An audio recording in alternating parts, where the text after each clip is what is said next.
Before we start, if these stories help you sleep, hit like or subscribe. Where are you listening from tonight? Comment your location and time. I always check comments, and it's wild seeing folks from Tokyo to Toronto drifting off to the same story. Alright, tonight we're going back to the rugged world of the mountain men. But before we go anywhere, get comfortable. Like properly comfortable. Adjust your pillows, pull that blanket up. Where we're going, you'll want to be settled in safe and warm. Your eyes open to a freezing Montana morning, 1834. The first thing that hits you isn't the cold, though that's brutal enough. It's the silence. Modern life is never this quiet. There's a stillness that makes your breath seem thunderous. The frost inside your shelter sparkles in dawn's first light, filtering through the smoke hole above. Each exhale creates a small cloud that hangs in the air before dissipating. You're lying on a bed of pine boughs covered with a buffalo robe, your rifle within arm's reach. Your back aches from the uneven ground beneath you. Unlike your memory foam mattress with its perfect support, this wilderness bed offers only the barest separation between you and the frozen earth. "Rise and shine, greenhorn," a gruff voice calls from outside. "Beaver ain't gonna trap themselves." That's Moses Harris, Black Harris to most, 40-something years old with a beard like steel wool and hands as gnarled as oak roots. A legend among trappers. Stories say he once killed 3 Blackfoot warriors with just his skinning knife after they ambushed him. You've been lucky enough to fall under his wing this season, your first in the mountains. "Coming," you mumble, your throat dry from the smoky air inside your brush shelter. You roll onto your side, every muscle protesting. Your shelter isn't much, just a simple lean-to made of branches and pine boughs, but compared to sleeping under the open sky, it's a palace. It took you less than an hour to build using skills Harris taught you. The mountain men could throw up basic shelters in minutes, a critical skill when the weather turned deadly without warning. Your clothes from yesterday are frozen stiff where you hung them to dry. Lovely. You pull them on anyway, the fabric cracking as it bends. They'll thaw and soften with your body heat soon enough. Modern outdoor gear with its Gore-Tex and synthetic insulation would be a miracle here, but you make do with what you have. Buckskin pants, a wool shirt, and a fur-lined capote coat. Outside, the world is painted in silver and blue. The thermometer doesn't exist yet, but you'd guess it's maybe 15 degrees below zero. Your breath streams away like dragon smoke. Harris already has a small fire going, melting snow in a blackened coffee pot. "Thought you might sleep till spring?" he says, not looking up from the fire. "Coffee will be ready soon. Best drink in creation, especially when it's cold enough to freeze the balls off a brass monkey." You grunt in response, still not fully awake. The smell of the coffee is heavenly though, rich and bitter and promising warmth. Most mountain men considered coffee a necessity, not a luxury. Some would go without food before they'd go without coffee. It provided not just warmth and energy, but a psychological comfort that was hard to find out here. "Got 6 traps to check before we set new ones," Harris says, pouring the steaming coffee into a tin cup and handing it to you. "River's running high from yesterday's melt. Gotta be careful." You nod, wrapping your hands around the hot metal. The warmth seeps into your frozen fingers. Almost painful, but welcome. You lift the cup to your lips and take a cautious sip. It's strong enough to stand a spoon in. Mountain coffee, not the delicate brew you'd get at some city cafe. It's perfect. "Eat," Harris says, tossing you a strip of jerky. "Need your strength." The jerky is tough as old leather, requiring serious jaw strength to tear off a piece. It's elk meat dried months ago and hard as wood. You tuck it into your cheek to soften while you sip more coffee. This is breakfast on the frontier. No pancakes, no eggs, just meat and coffee. Sometimes pemmican if you're lucky, that dense mixture of dried meat, fat and berries that could keep a man alive through the harshest conditions. Saw wolf tracks yesterday, about a quarter-mile downstream, Harris mentions casually, as if discussing the weather. Big pack, 10, maybe 12, your stomach tightens. Wolves weren't usually a threat to armed men, but a hungry winter pack was unpredictable. Harris reads your expression and snorts. Don't worry so much, boy. Wolves got better sense than to tangle with us. They're after the same thing we are, food. Speaking of which, he kicks dirt over the fire, extinguishing it with practiced efficiency. Daylight's wasting.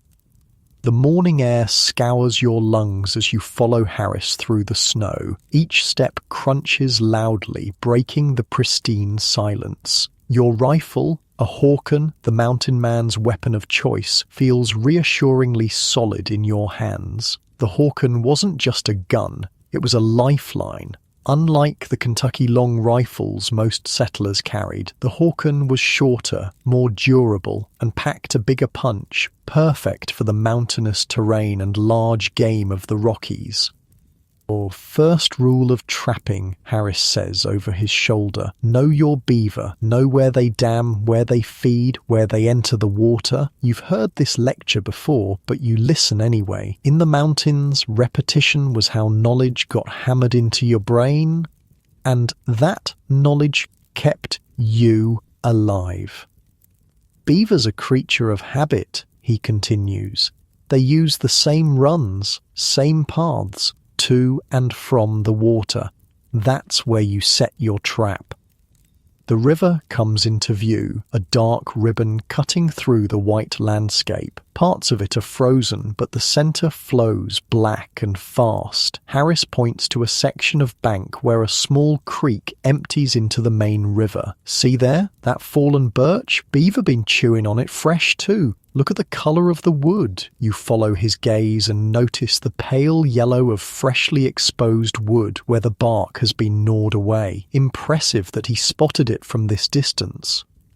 Okay, first trap, Harris announces as you reach a narrow point in the river. He kneels and brushes away snow, revealing a chain disappearing into the water. With practiced movements, he pulls the chain, drawing up a metal contraption from beneath the surface. A new house, Nufka 4 beaver trap, the industry standard, and in its jaws, a large beaver, drowned and ready for skinning.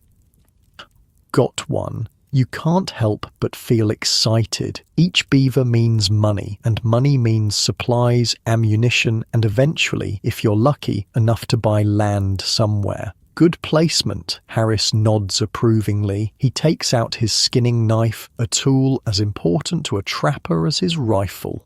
Watch close now. Gotta do this right or you'll ruin the pelt. With swift, precise movements, Harris begins to skin the beaver. His knife slides between fur and flesh, separating the valuable pelt from the carcass with minimal damage. It's gruesome, but fascinating. The methodical way he works, never wasting a motion. Trick is to keep the knife edge up away from the hide, he explains. Nick the pelt and you lose value. Trading post ain't gonna pay full price for damaged goods. The wet, meaty smell fills your nostrils as Harris works. It's not pleasant, but it's a smell you've grown accustomed to. This is your life now. Blood and fur and survival. You'll do the next one, he says, finishing up and rolling the pelt fur side in. He tucks it into his possibles bag, the leather satchel where trappers kept essential items. Meat's good eating too, we'll take some back to camp. You move on to the next trap location, navigating the treacherous riverbank. One wrong step could mean a plunge into freezing water, a potential death sentence out here. Hypothermia could kill faster than any predator, especially when help might be days or weeks away. Hold up! Harris suddenly freezes, his hand raised in warning. You stop instantly, scanning the area for danger. Grizzly, he whispers, pointing to a set of massive tracks in the snow. Big male from the size, passed through maybe an hour ago. Your heart hammers against your ribs. Grizzlies were the undisputed kings of the Rockies, capable of killing a man with a single swipe. Even experienced mountain men feared them. What do we do? You whisper back. We stay alert, Harris says simply, and we make noise. Grizzly don't want to meet us any more than we want to meet him. Most bears that kill men do it because they got surprised. He begins to talk louder as you continue, occasionally shouting or singing snatches of bawdy songs. You join in, feeling slightly foolish but not foolish enough to question his wisdom. At the second trap site, you find another beaver. As promised, Harris watches as you attempt to skin it. Your first cuts are hesitant, unsure. Commit to the cut, Harris advises. Timid knife makes a mess. Be bold but careful. You adjust your grip and try again, focusing on keeping the blade away from the fur. It's harder than Harris made it look, but you manage to remove most of the pelt intact. Harris inspects your work with a critical eye. Not bad for a greenhorn, he concedes. You'll get better, or you'll starve. Mountain has a way of teaching quick lessons. The next 2 traps are empty, and the 5th has been sprung without catching anything. Harris resets them with expert efficiency, showing you how to position the trap on a beaver run and secure it properly. Trap's got to be underwater, he explains, deep enough that the beaver drowns quick, otherwise the poor bastard might chew his own leg off to escape. Seen it happen. Beaver with 3 legs are wily as the devil himself. For bait, Harris pulls out a small wooden container from his possibles bag. Inside is a dark, pungent substance, castoreum, the oil from a beaver's scent gland mixed with various ingredients. Smells like hell, but beavers can't resist it, he grins, dabbing a small amount on a stick positioned above the reset trap. Think of it like putting up a no trespassing sign in beaver language. They come to investigate, and he makes a snapping motion with his hands. The last trap yields another beaver. A small one, but still valuable. You help Harris reset it, trying to mimic his precise movements. The metal is ice cold, numbing your fingers despite your leather gloves. How these men worked through winter with primitive gear seems almost superhuman now. That's all for checking, Harris announces. Now we set new ones upstream. You follow him as he scouts new locations, studying the banks for signs of beaver activity, gnawed trees, slides where beavers enter the water, and the remains of dams. It's detective work, reading the subtle signs most people would miss entirely. There, Harris points to a narrow channel between 2 small islands. Perfect spot. Beavers got to swim through there to reach that stand of aspens they've been feeding on. He wades into the frigid water, seemingly unbothered by the cold that would send most men into shock. Mountain men developed an almost supernatural tolerance for discomfort, or perhaps they just accepted it as the cost of freedom. Trick is to disguise the human scent, Harris explains, dipping the trap in mud before setting it. Beavers got a nose that'd put a bloodhound to shame. You help place 3 more traps in strategic locations, your hands numb and clumsy from the cold. By the time you finish, the sun has climbed higher, warming the air slightly, but doing little to thaw your frozen extremities. Should head back, Harris decides, studying the sky. Weather's turning. You look up and notice dark clouds gathering over the western peaks. In the mountains, weather changed with terrifying speed. A clear morning could become a deadly blizzard by afternoon. How can you tell, you ask, seeing nothing obviously threatening in the clouds? Harris taps his nose. Smell it? Air's got that metallic taste. Snow's coming. Big storm too. Best be back at camp when it hits. You strain your senses, but detect nothing unusual. Still, you've learned to trust Harris's instincts. The mountain men developed a 6th sense for weather patterns. They had to. Being caught unprepared could be fatal.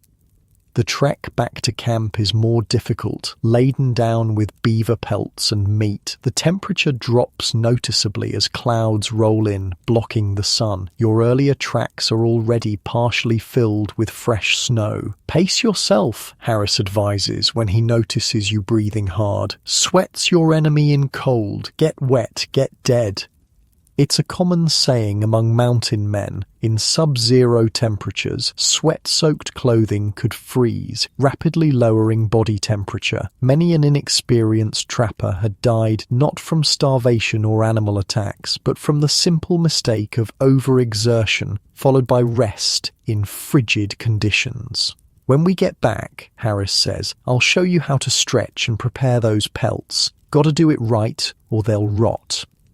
This was the unglamorous side of trapping, the meticulous preparation of furs that took hours of careful work. Each pelt had to be stretched on a willow hoop or board, scraped clean of fat and flesh, and properly dried. Any mistake in the process could ruin the fur's value. How many you reckon you need to make it through winter? Harris asks. You consider the question. Each beaver pelt fetched roughly $3 at the trading posts, a significant sum in the 1830s, but supplies were expensive in the mountains, where everything had to be hauled in by mule train. 100 maybe, you venture, Harris snorts. Try 200, minimum. And that's if you're frugal. Winter's long up here, longer than you can imagine. The implication is clear. You need to work faster, trap more efficiently. Your survival depends on it. No welfare, no safety net, just your skills and determination standing between you and starvation. Camp comes into view just as the first snowflakes begin to fall. You've been out since dawn, and your body aches with fatigue. But there's no rest yet.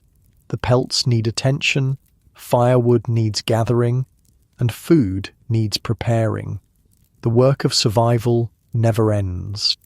Good morning's work, Harris says, as you drop your load of pelts near the fire pit. Your learning might make a mountain man of you yet. From him, this qualifies as high praise. You feel a surge of pride despite your exhaustion. You're adapting, surviving in a world that kills the weak and unprepared. Your hands may be bloody, your muscles may scream in protest, but you're alive. In the mountains, that's victory enough.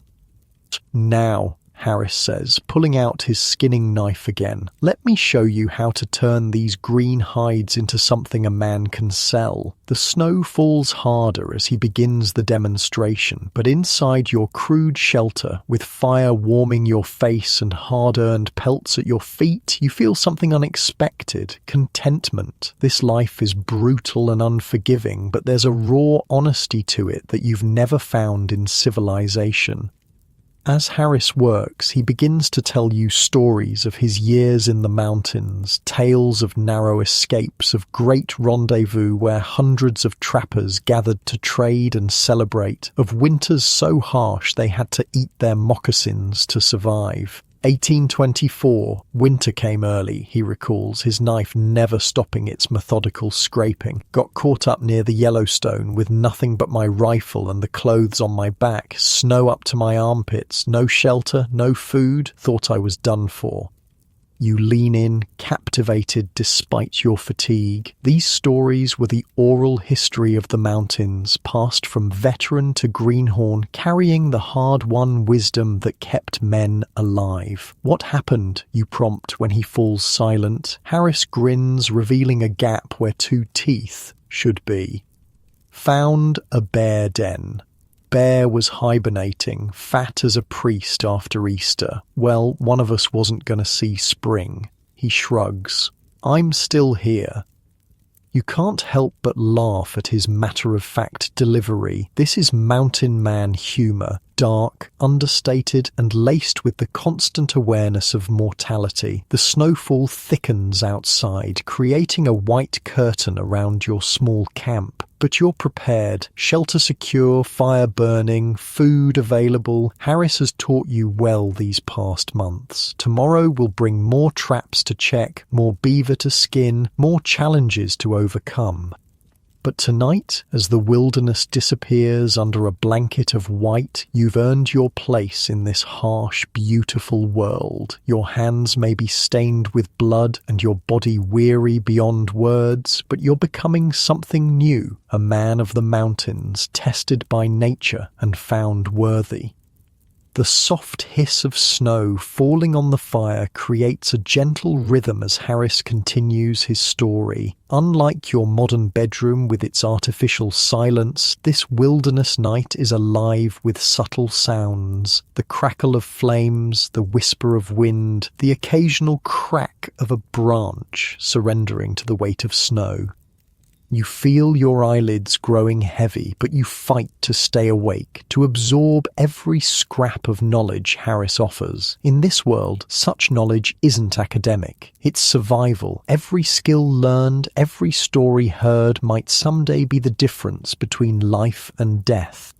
As night fully claims the sky, turning the snowfall into a dance of shadows and firelight, you realize that for all its dangers and discomforts, there's a profound peace to this life. No deadlines, no traffic, no endless notifications demanding attention. Just the immediate needs of existence and the vast, indifferent beauty of the mountains. Harris falls silent, his story complete, his work on the pelts finished for now. He pours another cup of coffee, adding a splash of something stronger from a small flask, his precious supply of whiskey, saved for special occasions or particularly cold nights. "Get some rest," he advises, noticing your struggle to stay awake. "Tomorrow's another day. Beaver ain't going nowhere." As you settle into your bedroll, muscles aching and mind full of new knowledge, you understand why men chose this life despite its hardships. There's a clarity here, a purpose uncluttered by the complexities of civilization. Each day presents simple questions with profound consequences. Will you eat? Will you stay warm? Will you survive until tomorrow? Outside, the storm intensifies, but inside your shelter, wrapped in buffalo hide and warmed by the dying fire, you feel an unexpected security. The modern world, with its countless comforts, seems impossibly distant, like a half-remembered dream. This is reality now, immediate, demanding, and somehow more authentic than anything you've known before. Sleep comes swiftly, carrying you away from aching muscles and bloody hands to dreams of beaver streams and mountain valleys yet unexplored. Tomorrow will bring new challenges, but tonight you rest like the mountain men of old, deeply, completely, with the simple satisfaction of having survived another day in the unforgiving embrace of the wild. Morning comes with the smell of smoke and coffee. The storm passed sometime in the night, leaving behind a world transformed by snow. Everything gleams bright enough to hurt your eyes. You roll over in your bedroll, every muscle screaming in protest. "Up and at 'em, Greenhorn." Harris kicks the bottom of your buffalo robe. "Got company coming." You bolt upright, hand instinctively reaching for your rifle. "Blackfoot?" Harris snorts. "Nah." Crow. "Friendly enough, long as you don't get handsy with their women or horses." He tosses you a strip of jerky. "Eat up. Trading's hungry work." You force yourself to chew the leathery meat while pulling on your still damp moccasins. The previous day's trapping has left your hands raw and blistered, but there's no time to coddle yourself. In the mountains, pain was just another daily companion, like hunger and cold. "How do you know they're coming?" you ask, seeing no signs of visitors. Harris taps his ear. "Listen." You strain to hear past the crackling fire and the soft hiss of melting snow dripping from tree branches. Then you catch it, the distant jingle of metal, bells or tin cones sewn onto clothing, a common decoration among many tribes. "They'll be here soon," Harris says, adding more wood to the fire. best look busy. Crow respect men who work. You set about stretching the beaver pelts from yesterday onto willow hoops, a task that requires both strength and delicacy. The skin must be stretched tight enough to dry properly, but not so tight it tears. Your fingers, stiff from cold, struggle with the intricate work. "So what do we trade?" you ask, fighting with a particularly stubborn piece of hide. "Whatever they want that we can spare," Harris replies, checking his own supply of trade goods, beads, awls, small mirrors, and a few precious steel knives. Might be they want coffee or tobacco, might be they just want news. He pauses, fixing you with a serious stare. "Listen close, 'cause this might save your life someday. When Indians come to trade, it ain't just about swapping goods. It's about respect, building a bond. You rush it, treat 'em like they're just walking trading posts. You'll end up with your hair hanging from somebody's lodgepole." You nod, absorbing the lesson. Mountain men who survived long-term had to be diplomats as well as trappers. The wilderness was native territory, and a man alone couldn't afford to make enemies. "First thing is the gift," Harris continues. "You always offer something before trading starts. Something good, not just leftovers. Shows goodwill. What if I don't have anything to spare?" you ask. Harris chuckles darkly. "Then you better hope they like your jokes, 'cause your scalp ain't worth much." Before you can respond, the sound of approaching horses becomes unmistakable. Harris straightens up, adjusting his possibles bag and checking that his knife and pistol are accessible but not prominently displayed. A subtle gesture tells you to do the same. "Let me do the talking," he mutters. "At least at first." The Crow arrive like a painting come to life. 8 riders on painted ponies, their hair adorned with feathers, their clothing a riot of colours and intricate beadwork. Unlike the fringed buckskins depicted in dime novels, these men wear a practical mix of traditional dress and traded goods. Several sport wool blankets draped over shoulders, and one has a US Army coat modified with quillwork and beads. Their leader, distinguished by an impressive headdress of eagle feathers, raises his hand in greeting. "How, Black Harris," he calls in heavily accented English. "How, Two Moons," Harris responds, using the universal Plains greeting. He raises his hand, palm forward in the gesture of peace. "Been a long winter." Two Moons dismounts with fluid grace, his face weathered but his eyes sharp and intelligent. The other warriors remain on horseback, watching you with undisguised curiosity. "New face." Two Moons nods toward you. "Your son," Harris laughs. "Nah, just teaching him how not to die. Names." He turns to you expectantly. "William," you supply. Then, remembering mountain man custom, add "Will Green." Two Moons studies you for a moment, then nods. "Good name. Easy to say." Among trappers and tribes alike, a simple name that could be pronounced by many tongues was an advantage. Harris reaches into his bag and pulls out a small pouch of tobacco, his prized Virginia blend, carefully rationed through the winter. "For you, old friend," he says, offering it to Two Moons with both hands. "Best smoke this side of St. Louis." The Crow leader accepts the gift with appropriate ceremony, sniffing the tobacco appreciatively. "Good medicine," he pronounces. Then, from within his own robe, he produces a small parfleche, a rawhide container, decorated with geometric designs. "For you, buffalo tongue my wife made." Harris accepts the gift with evident pleasure. Preserved buffalo tongue was considered a delicacy, rich and flavorful compared to the monotonous diet of jerky and whatever game could be hunted. "Your woman makes the best," Harris says, tucking the parfleche away carefully. "Please thank her for me." The formal exchange of gifts complete, the atmosphere relaxes perceptibly. Two Moons gestures, and his men dismount, coming to warm themselves by your fire. One young warrior continues to stare at you with particular intensity. "That's walks far," Harris murmurs to you. "First war party last fall. Took 2 Blackfoot scalps. He's looking to add to his count, so don't stare back too hard." You swallow nervously and busy yourself with the pelts. Despite Harris's assurances that the Crow were allies, the tension is palpable. These men were formidable warriors in their own right, capable of killing with terrifying efficiency if provoked. Two Moons speaks rapidly in Crow to his men, who produce various items for trade. Beautifully tanned hides, moccasins sewn with colourful quill work, and several bags of pemmican. The real trading is about to begin.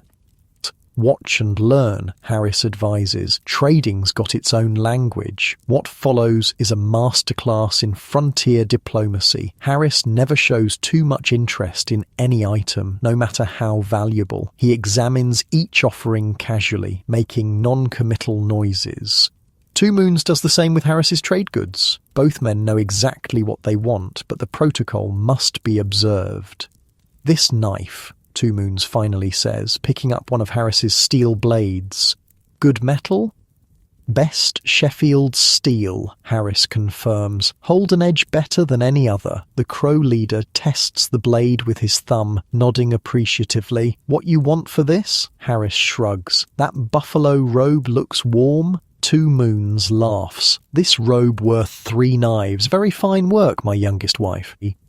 And so the haggling begins in earnest. Back and forth they go, each man praising his own goods while finding fault with the others. It's a dance, a ritual, as important as the actual exchange of items.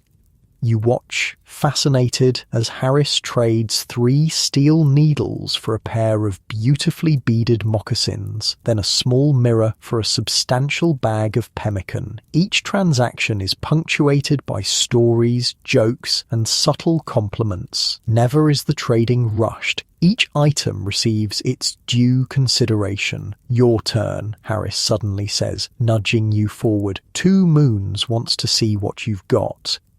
Panic flutters in your chest. You haven't prepared for this. Frantically, you search your meagre possessions for something worth trading. Your fingers close around your spare knife. Not your best, but decent quality. "I have this," you offer, holding it out to Two Moons. The Crow leader takes it, examining the blade carefully. His face gives nothing away. "Good knife," he finally pronounces. "What you want for it?" You scan the items the Crow have brought. There's a beautiful quilled belt that catches your eye, but you sense it's worth far more than your knife. Instead, you point to a smaller item, a leather pouch filled with what looks like dried berries. "What are those?" you ask. "Choke cherries," Two Moons replies. "Good medicine for winter sickness. Make tea." You nod, trying to appear knowledgeable. "I would trade my knife for that." Two Moons considers, then nods. "Fair trade. You know how to use?" When you hesitate, he explains. "Boil in water. Drink when sick. Good for cough. Good for belly." You accept the pouch, feeling oddly proud of completing your first trade. Harris gives you an approving nod when Two Moons isn't looking. The trading continues for another hour, a leisurely process interspersed with conversation and the sharing of news. You learn that a party of American Fur Company men was attacked by Blackfoot 2 moons ago, losing 3 trappers and most of their winter take. The Crow themselves had skirmished with Sioux war parties pushing into their hunting grounds. 2 of their young men had been killed, a serious blow to a small band. Bad sign. Two Moons says gravely. Sioux moving west, many guns, many warriors. Harris nods, equally serious. Government pushing them from the east. Everybody's getting squeezed. This was the reality of the changing frontier. Tribes being displaced by white settlement pushed into other tribes' territories, creating a deadly domino effect of conflict. The mountain men, caught in the middle, had to navigate these complex tribal politics just to survive.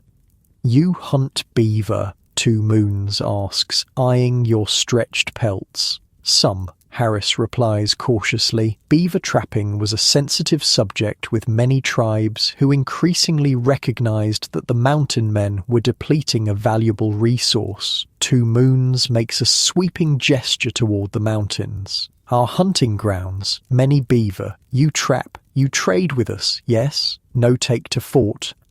Harris doesn't commit immediately. Your beaver, your territory, he acknowledges, but the company expects pelts. Company not here, Two Moons points out reasonably. We here, Blackfoot here. The implication is clear. The Crow are offering protection in exchange for first rights to trade. We can work something out, Harris concedes. Some for you, some for the fort. Two Moons nods, satisfied with this compromise. More words are exchanged, arrangements made for future meetings. Throughout it all, you observe the careful balance Harris maintains, respectful but not subservient, friendly but not overly familiar. It's diplomatic tightrope walking of the highest order. As the trading winds down, one of the younger Crow not walks far, but another whose name you didn't catch approaches you directly. He points to your rifle, then to himself, making his interest clear. He wants to see your Hawken, Harris translates unnecessarily. You hesitate. A man's rifle was his life out here, not something casually handed over to strangers. But refusing could be taken as an insult. Just let him look, Harris advises quietly. Don't give it to him loaded. Carefully, you check that the rifle is unloaded before passing it to the young warrior. He accepts it with reverent hands, admiring the octagonal barrel and the brass fittings. His fingers trace the wooden stock, worn smooth by use. Good medicine, he says in halting English. Kill buffalo far away?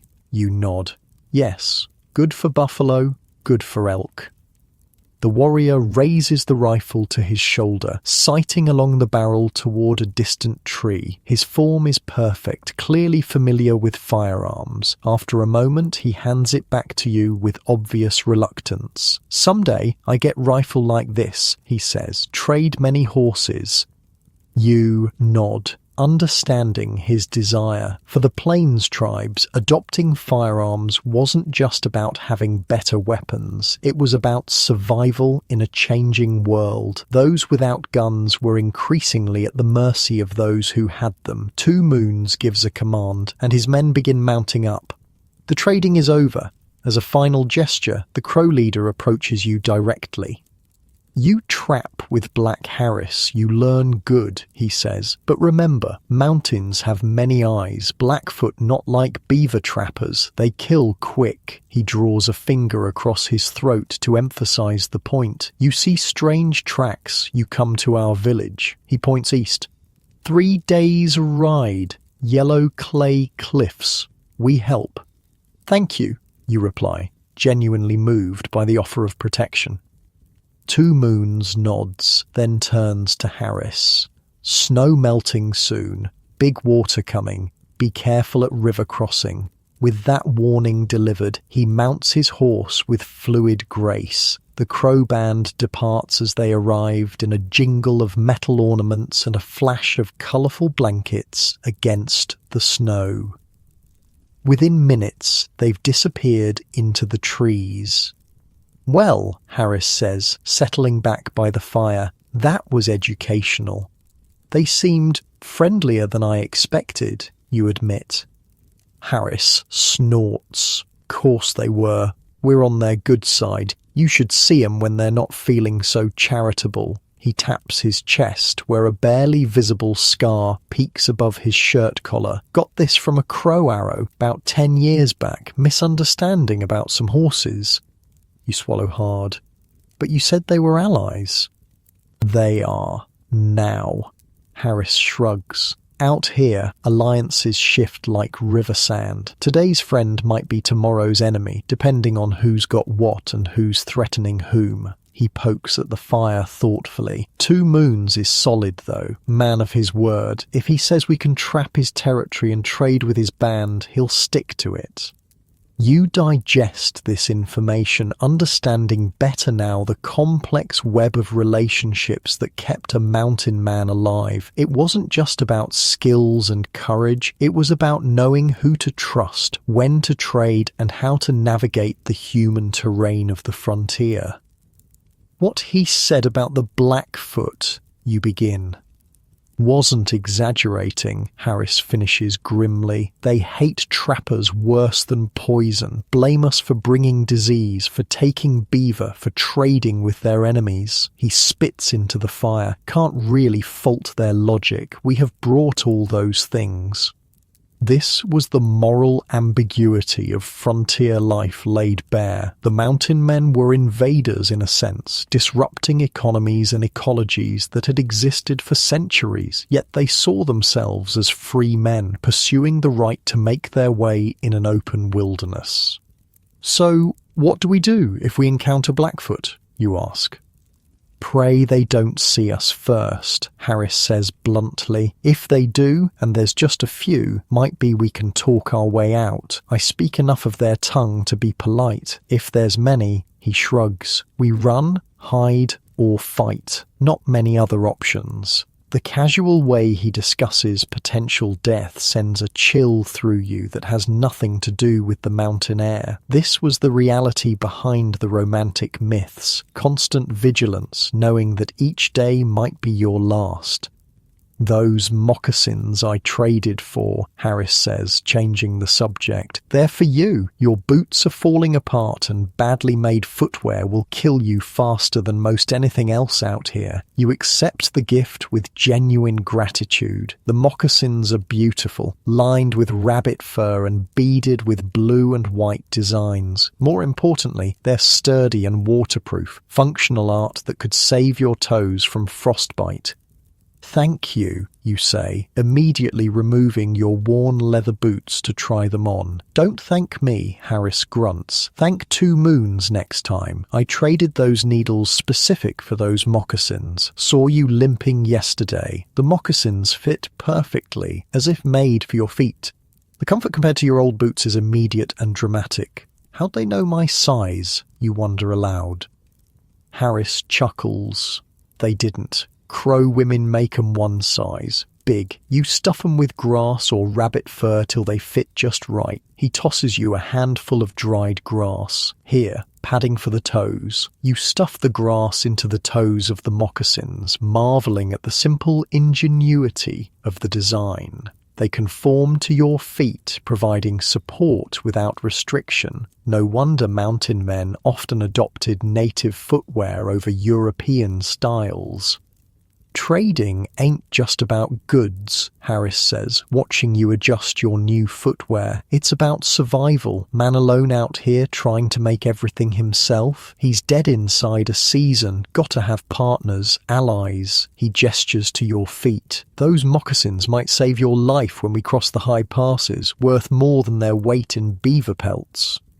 You nod, understanding better now. The mountain man wasn't the solitary hero of dime novels conquering the wilderness alone. He was a connector, a cultural bridge between worlds, relying on a network of relationships to survive. We move camp tomorrow, Harris announces, checking the position of the sun. 2 Moons was right about the snowmelt. This valley's gonna flood soon. Need to get to higher ground before the trails turn to mud.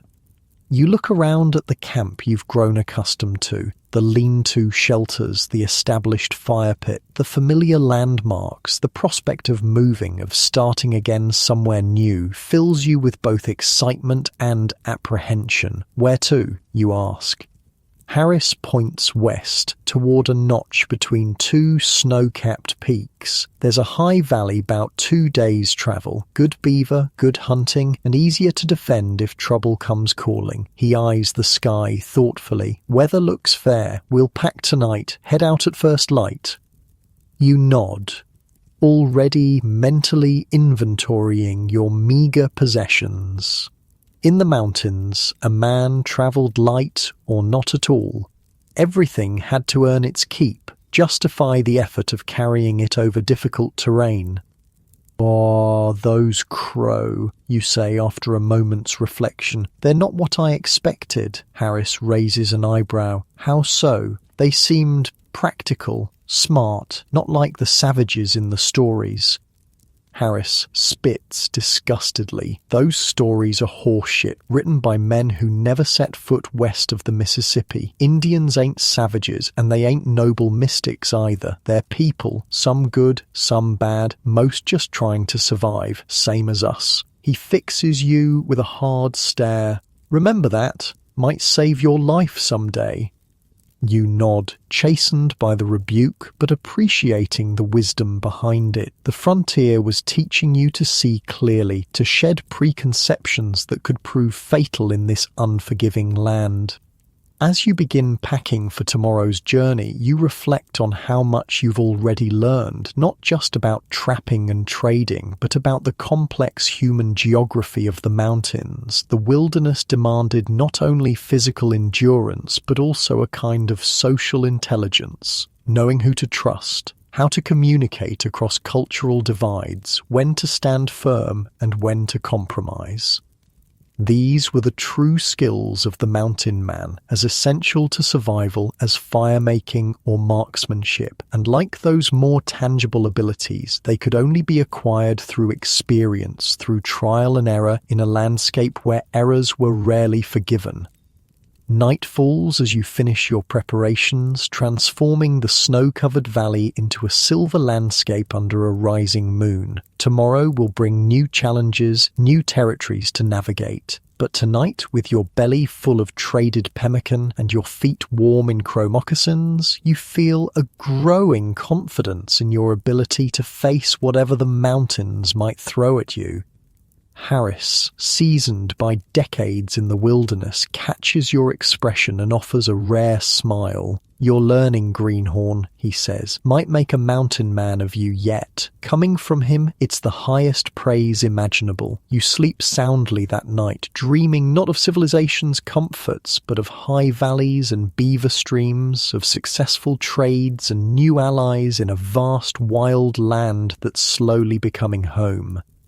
Dawn breaks with a symphony of birdsong. The forest around you stirs to life as you and Harris finish breaking camp. You've become efficient at this nomadic routine. Shelters dismantled, fire properly extinguished, all traces of your presence minimized. Not just to leave no trace, but because in these mountains, leaving obvious signs of your passing was like sending an engraved invitation to trouble. "Ready?" Harris asks, securing the last bundle to his pack horse. You've packed lighter than you thought possible, your entire life now contained in a bedroll, possible bag, and a few strategically tied bundles. "Ready?" you confirm, adjusting your new moccasins. The crow-made footwear already feels like part of your feet, conforming perfectly to every contour. The journey west is arduous, climbing steadily into higher elevations. The trails, if they can be called that, are often little more than game paths winding through dense forest and across rocky slopes. Harris leads with the confidence of a man reading a well-marked map, though no such luxury exists. His mental geography, built through years of exploration, guides you through passes and around obstacles invisible to your untrained eye. "See that notch?" Harris points to a V-shaped cut between two peaks ahead. "That's Thunder Pass. Valley we want is just beyond." You study the distant landmark, trying to commit it to memory. Mountain men navigated by such features: distinctive peaks, unusual rock formations, river confluences. In a landscape without signposts, these natural markers were their compass points. By midday, you've gained significant elevation. The air thins noticeably, each breath delivering less satisfaction to your lungs. You fight the urge to pant, knowing it would only waste precious energy. "Hold up," Harris suddenly whispers, raising his hand in the universal sign to stop. You freeze instantly, eyes scanning for danger. Harris points silently to a clearing ahead. Through the trees, you spot movement, a small herd of elk grazing peacefully, unaware of your presence. Your stomach tightens with anticipation. Fresh meat would be a welcome change from jerky and pemmican. With practiced stealth, Harris slips his rifle from its scabbard. He motions for you to stay put, then begins a careful stalk toward the clearing. You watch, mesmerized by his skill. Despite his size and age, he moves with remarkable silence, each footstep placed with deliberate care. The lead cow suddenly raises her head, nostrils flaring. Harris freezes mid-step, becoming part of the landscape. Long seconds pass as the elk surveys her surroundings. Eventually, satisfied there's no threat, she returns to grazing. Harris continues his approach, using trees for cover, moving only when the wind rustles branches to mask any sound. You lose sight of him for a moment, then the sharp crack of his rifle shatters the mountain silence. The herd bolts in panic, but one cow stumbles, then collapses. A clean shot. Harris emerges from the trees, already reloading his Hawken with practiced efficiency. He beckons you forward. "That's dinner," he announces with satisfaction as you reach him. "And breakfast, lunch and dinner for the next while too."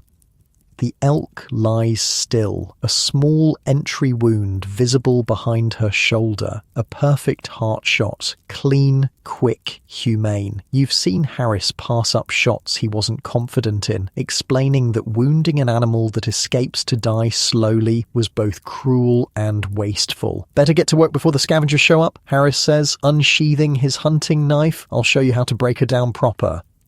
What follows is a masterclass in frontier butchery. Harris works with practiced precision, showing you exactly where to cut to maximize the usable meat while minimizing waste. "Always thank the animal," he murmurs as he begins. "Indians got that right. Everything gives its life so something else can live. Least we can do is be grateful and use every part."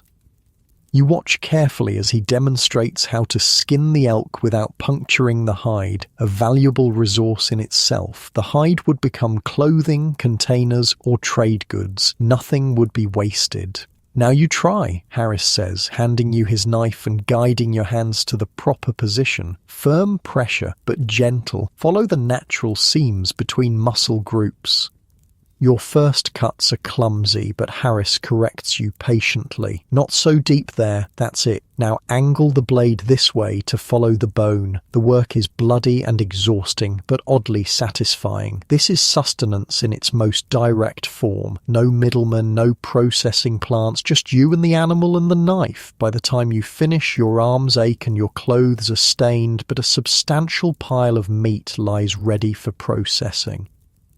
"Not bad," Harris concedes, inspecting your work. "Bit rough in spots, but you'll get better. Now for the important part, making it last." Some of the choicest cuts, the tenderloins and backstrap, Harris sets aside for immediate cooking. The rest he begins to slice into thin strips. "Out here, fresh meat's a luxury," he explains. "Most of this needs to be preserved. Some will smoke, some will dry, and some," he grins, "will make into pemmican. Best trail food ever invented."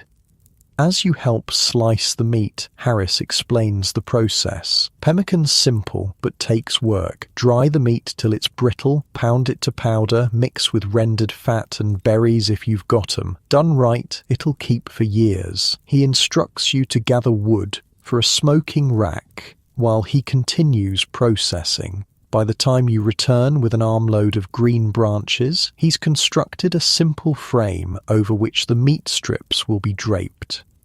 Low heat, lots of smoke, he directs as you build a fire beneath the rack. Want to dry it, not cook it. As the meat begins to smoke, Harris turns his attention to rendering fat. He carefully cuts chunks of tallow from around the elk's kidneys, the highest quality fat.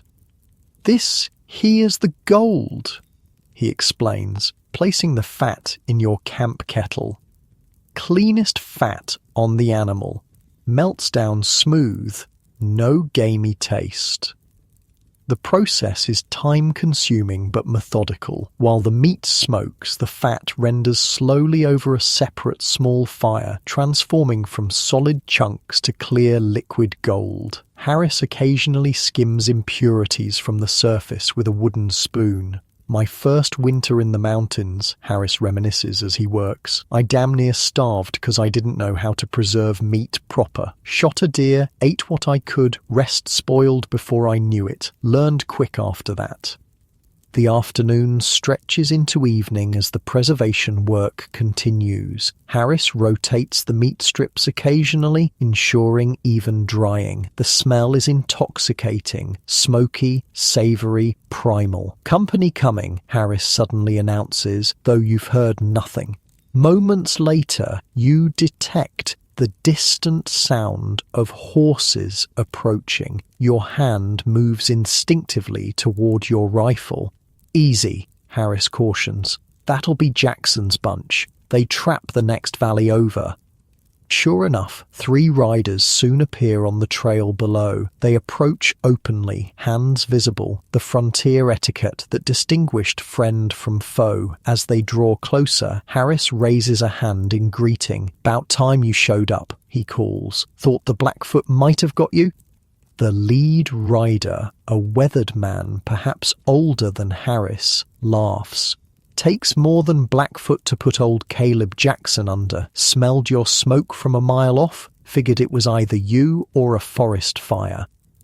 The men dismount and you're introduced to Caleb Jackson and his companions, a taciturn mountain man called Broken Hand Peterson and a younger trapper not much older than yourself, introduced simply as Webb.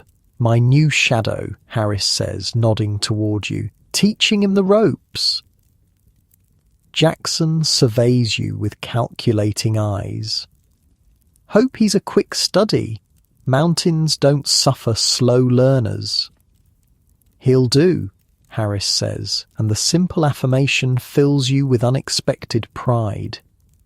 The new arrivals unsaddle their horses and make themselves comfortable around your fire. Frontier hospitality demands sharing food and fire with visitors, a custom born of mutual dependence in a harsh land. "Brought something to wet our whistles," Jackson announces, producing a small jug from his pack. "Missouri whiskey, the real stuff, not that rock gut they sell at Rendezvous." Harris's eyes light up. Alcohol was a rare luxury in the mountains, carefully rationed and saved for special occasions. Well now, that changes the complexion of the evening. Jackson passes the jug, and each man takes a modest swig. Even in celebration, wasting precious spirits was foolish. When the jug reaches you, you take a cautious sip. The whiskey burns like liquid fire, but spreads a welcome warmth through your tired body. As night falls, you feast on fresh elk meat, roasted simply over the fire. The conversation flows as freely as circumstances allow, with news exchanged and stories shared. These informal gatherings were the mountain man's newspaper, post office, and social club combined. Heard the American Fur Company's offering $5 a plew this season, Webb mentions between bites. Beavers getting scarce. Or $5 won't matter if you can't get your furs to market, Peterson counters in his gravelly voice. Blackfoot's been hitting the supply trains hard. 3 outfits ambushed last month. This sparks a discussion of routes and danger zones. Information more valuable than gold in the mountains? You listen intently, mentally mapping safe passages and areas to avoid. As the meal concludes, Harris returns to the task of pemmican making. The dried meat, now brittle as old leather, is ready for the next step. He places portions in a clean hide, then demonstrates how to use a smooth riverstone as a hammer, pounding the meat into fine powder. "Your turn," he says, handing you the stone. "Arm'll feel like it's falling off before you're done, but that's the price of eating through winter." You set to work, pounding rhythmically. The physical labour is indeed exhausting, but there's something meditative about the repetitive motion. Jackson watches with approval. "Making pemmican, eh? Smart. Saved my life more'n once." He rolls up his sleeve to reveal a gnarled scar on his forearm. "Winter of 29, trapped by a blizzard in the Bitterroots for 16 days, nothing but pemmican between me and the boneyard." These casual references to near-death experiences were common among mountain men. Survival stories weren't told for dramatic effect, but as practical lessons. This worked, this didn't. Here's how to live if it happens to you. As your pile of powdered meat grows, Harris checks the rendered fat, now perfectly clear. "Just right," he pronounces. "Now for the magic." He demonstrates mixing the meat powder with the hot fat in approximately equal proportions, working quickly before the fat solidifies. To this base, he adds dried choke cherries from his supplies and a handful of crushed nuts. "Berries prevent scurvy," he explains. "Indians figured that out long before white doctors did. Man can live on nothing but pemmican for months and stay healthy, long as it's got berries mixed in." The resulting mixture is packed into small rawhide pouches sealed with more fat. When cooled, each package becomes a concentrated brick of nutrition, impervious to spoilage and weather. 3 of these will keep a man going for a week of hard travel, Harris says with satisfaction. "Not fancy eating, but it'll keep you alive." As the evening deepens, Jackson produces a deck of cards, worn, greasy, but complete. Card games were one of the few entertainments available in the wilderness, played for stakes ranging from trinkets to horses to life-saving supplies. "Friendly game," he suggests, shuffling with surprising dexterity for hands so weathered.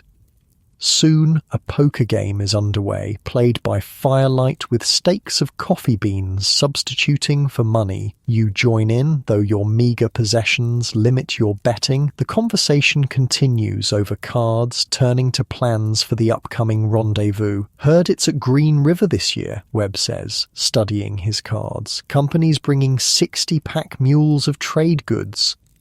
Rendezvous, the annual gathering of trappers, traders and Indians, was the highlight of the mountain calendar. For a few weeks each summer, hundreds would converge to trade fairs, replenish supplies, exchange news and celebrate with legendary abandon. For men who spent most of the year in isolation or small groups, it was a vital release valve for the pressures of wilderness life. "Planning to attend?" Harris asks Jackson.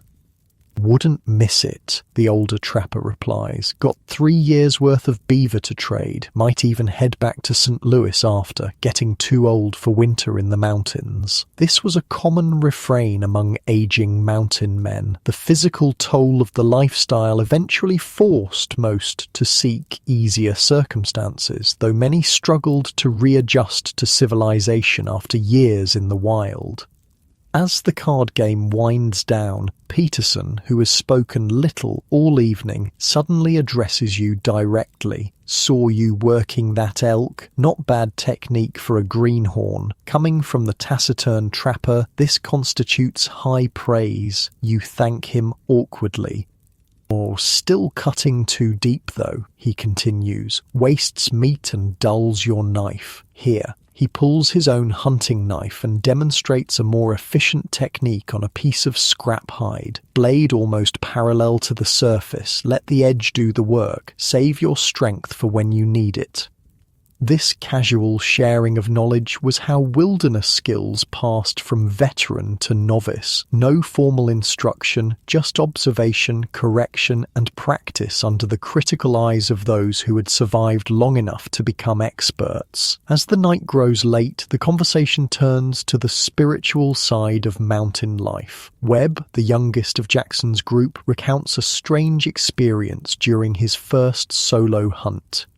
Was tracking a bull elk up near Thunderhead Peak, he begins, his voice dropping. Got caught in a storm like nothing I ever seen, lightning hitting all around me. Took shelter under an overhang and there was paintings on the rock. Old paintings, Indian magic, I guess. Spent the night there, had dreams so real I could taste 'em. No one scoffs at his story. The mountains had a way of producing experiences that defied rational explanation. Most trappers, regardless of their background, developed a hybrid spirituality that incorporated both European and native elements, a respect for forces beyond human understanding. Indians believe the thunder beings live in those peaks, Harris comments. Powerful medicine, dangerous to disturb. The conversation might seem superstitious to outsiders, but in the wilderness, where death could come from 100 different directions, respecting local beliefs was just another survival strategy. Many a trapper had been saved by knowledge passed down through native traditions, which plants healed, which waters were safe to drink, how to read weather patterns specific to certain valleys. As the fire burns down to coals, Jackson's group prepares to continue their journey. Despite the late hour, they prefer traveling in the cool of night through certain territories. Blackfoot don't like moving after dark, Jackson explains. Too many bad spirits about, makes for safer passage. Before departing, he presents Harris with a small leather pouch. Almost forgot. Found this plant you were looking for. Old medicine woman at the Flathead camp showed me where it grows. Harris accepts the gift with obvious gratitude. Later, he explains to you that the plant, a particular type of root, makes a tea that eases his rheumatism, a painful souvenir of decades spent sleeping on cold ground. After Jackson's party disappears into the darkness, you and Harris add the final batches of pemmican to your supplies. The day's work has yielded enough preserved meat to last weeks, an investment of labor that could mean the difference between survival and starvation in the unpredictable mountain environment. Get some sleep, Harris advises as you bank the fire for the night. We'll reach the valley by midday tomorrow if we start early. As you settle into your bedroll, muscles aching from the day's exertions, you reflect on how much you've learned in just a few short months. Not just practical skills like trapping and pemmican making, but the subtler arts of mountain life. The social codes, the information networks, the blend of self-reliance and interdependence that kept men alive in the wilderness. Harris, smoking a final pipe by the fire, seems to read your thoughts.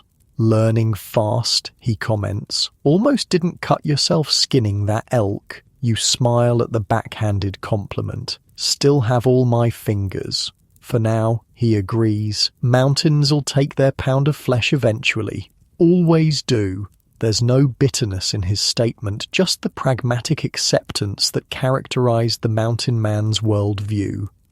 The night deepens around your small camp, the vast bowl of stars overhead seeming close enough to touch. Unlike the artificial brightness of your modern bedroom, this darkness feels alive, textured with the sounds of the wilderness, the distant call of an owl, the rustle of nocturnal creatures, the soft sigh of wind through pine boughs.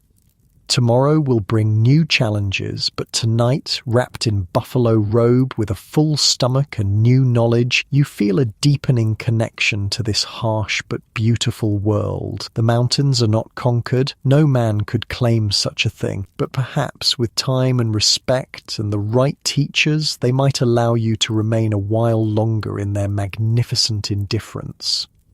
Morning comes with stiffness in your joints and frost on your bedroll. You've grown accustomed to waking in discomfort. It's the mountain man's alarm clock. Harris is already up, nursing a small fire and studying the sky with concern. "Don't like those clouds," he mutters as you join him by the fire. "Weather's turning." You follow his gaze to the western horizon. What seemed like harmless wisps at first glance now register as something more ominous. Dark smudges spreading across the blue, moving fast with the high-altitude winds. "Storm?" you ask, accepting the tin cup of coffee he offers. "Big one. From the look. We need to push hard, reach that valley before it hits." Harris kicks dirt over the fire after filling his own cup. "No time for breakfast beyond coffee. We'll eat while we ride." You pack quickly, muscles working on automatic after months of the same routine. The horses sense the urgency, stamping nervously as you secure your gear. Animals know when bad weather approaches long before humans catch on. The trail steepens as you continue toward Thunder Pass. What began as a relatively easy forest path turns into a grueling switchback climb over loose shale and exposed rock faces. The horses struggle in spots, forcing you to dismount and lead them through the trickiest sections. Trail gets better on the other side, Harris promises, noticing your labored breathing. The thinning air at this elevation makes every step an effort. The clouds continue their relentless advance, darkening now, their edges turning an ominous purple-grey. The wind picks up, carrying a biting chill that cuts through your buckskins. "Might not make the valley," Harris admits as you pause to rest the horses. "Need to start thinking about alternatives." Halfway up a mountain during an approaching storm was nobody's idea of an ideal situation. You scan the terrain, trying to think like Harris has taught you. What would provide shelter? Where would be safest? There, you point to a rocky outcropping about half a mile off the trail. Would that work? Harris studies your suggestion with a critical eye, then nods approvingly. "Good eye. Got an overhang, some wind protection. Might do in a pinch." You continue climbing, pushing harder now as the first distant rumble of thunder reaches your ears. The wind gusts stronger, carrying the unmistakable scent of rain. The horses grow increasingly skittish, sensing the coming storm. Just as you reach a relatively flat section near the pass summit, disaster strikes. Harris's pack horse steps into a hidden hole, stumbling violently. Though the animal catches itself, the sudden movement shifts its load. Before either of you can react, Harris's carefully packed supplies tumble down the steep slope behind you, bouncing and scattering across hundreds of feet of rocky terrain. "Son of a bitch," Harris curses, quickly dismounting to secure the remaining gear before it follows. "Everything we can't afford to lose just went over the side." The implications hit you immediately. Those packs contained most of your food, ammunition, and winter supplies. Critical items that meant the difference between comfort and privation, possibly even between life and death. Harris surveys the scattered gear with a practiced eye. Most of it looks recoverable, but it'll take time we don't have with this storm coming. He makes a quick decision. "I'll go after the supplies. You push on to that outcropping you spotted. Start setting up shelter. I'll join you there." "Shouldn't we stick together?" you ask, uneasy about separating in deteriorating conditions. "Can't risk losing those supplies," Harris says firmly. "You've learned enough to handle yourself for a few hours. Take my horse, leave yours for me to pack recovered gear." There's no time to argue. Harris transfers his rifle and a few essentials to a small pack, gives you brief directions to the outcropping, and starts picking his way down the treacherous slope. You watch him for a moment, admiring the sure-footed confidence with which he navigates terrain that would make a mountain goat pause. "Don't wait on me if the storm hits full force," he calls back. "Get shelter built and fire started while you still can." With that, he disappears around a bend, leaving you alone on the windswept mountainside. You take a deep breath, fighting down a flutter of anxiety. This is the first time you've been truly on your own since joining Harris. The responsibility sits heavy on your shoulders. Leading both remaining horses, you make your way toward the outcropping. The wind strengthens with each passing minute, now carrying occasional fat droplets of rain, harbingers of the deluge to come. The temperature drops noticeably, the mountain's way of announcing that this storm means business. By the time you reach the outcropping, the sky has transformed completely. What began as scattered clouds has become a rolling, seething mass of darkness that swallows the sun. The distant thunder has become a constant rumble, punctuated by sharper cracks that echo across the peaks. You secure the horses in a natural enclosure formed by fallen boulders where they'll have some protection from the elements. Then you assess your shelter options. The outcropping does indeed have a promising overhang, not quite a cave, but a significant lip of stone that projects outward, creating a semi-protected space beneath. Okay. You mutter to yourself, recalling Harris's lessons on emergency shelters. Need to close in the sides, create a windbreak, set up a fire reflector. You begin gathering materials, fallen branches, pine boughs, rocks of suitable size. The rain increases from scattered drops to a steady patter, adding urgency to your work. Your hands move with growing confidence, muscle memory taking over as you implement techniques Harris drilled into you during calmer days. First, a framework of sturdy branches to extend the natural shelter. These you lash together using rawhide strips from your possible bag. Next, a layer of pine boughs arranged in overlapping rows like shingles to shed water. Around the sides, a combination of stones and more branches creates a windbreak, leaving only a small opening facing away from the prevailing wind. Inside this growing structure, you clear a space for a fire, constructing a reflector wall of flat stones that will direct heat back into the shelter rather than letting it dissipate into the mountain air. Every step is accompanied by Harris's voice in your head. Higher on that side. Pack those boughs tighter. Leave a smoke hole or you'll suffocate yourself. The rain becomes a steady downpour as you work. Your clothes grow sodden, then begin to chill you as the temperature continues to drop. Fingers growing numb, you force yourself to work faster. A mountain storm in autumn could easily bring snow, especially at this elevation. Hypothermia was a constant threat, claiming unwary travelers who underestimated the mountain's capacity for sudden, lethal cold. By the time the shelter takes recognizable form, you're shivering uncontrollably. Getting a fire started becomes your next urgent priority. You gather tinder and kindling, protecting it under your coat as you carry it to the shelter. From your possible bag comes your fire-making kit. Flint, steel, and a small tin of char cloth, the blackened linen that catches sparks and nurtures them into flame. Come on, you murmur, striking steel against flint, sending sparks toward the waiting char cloth. Your cold, stiffened fingers make the task harder than usual. After several frustrating attempts, a spark finally catches, creating a glowing ember in the char cloth.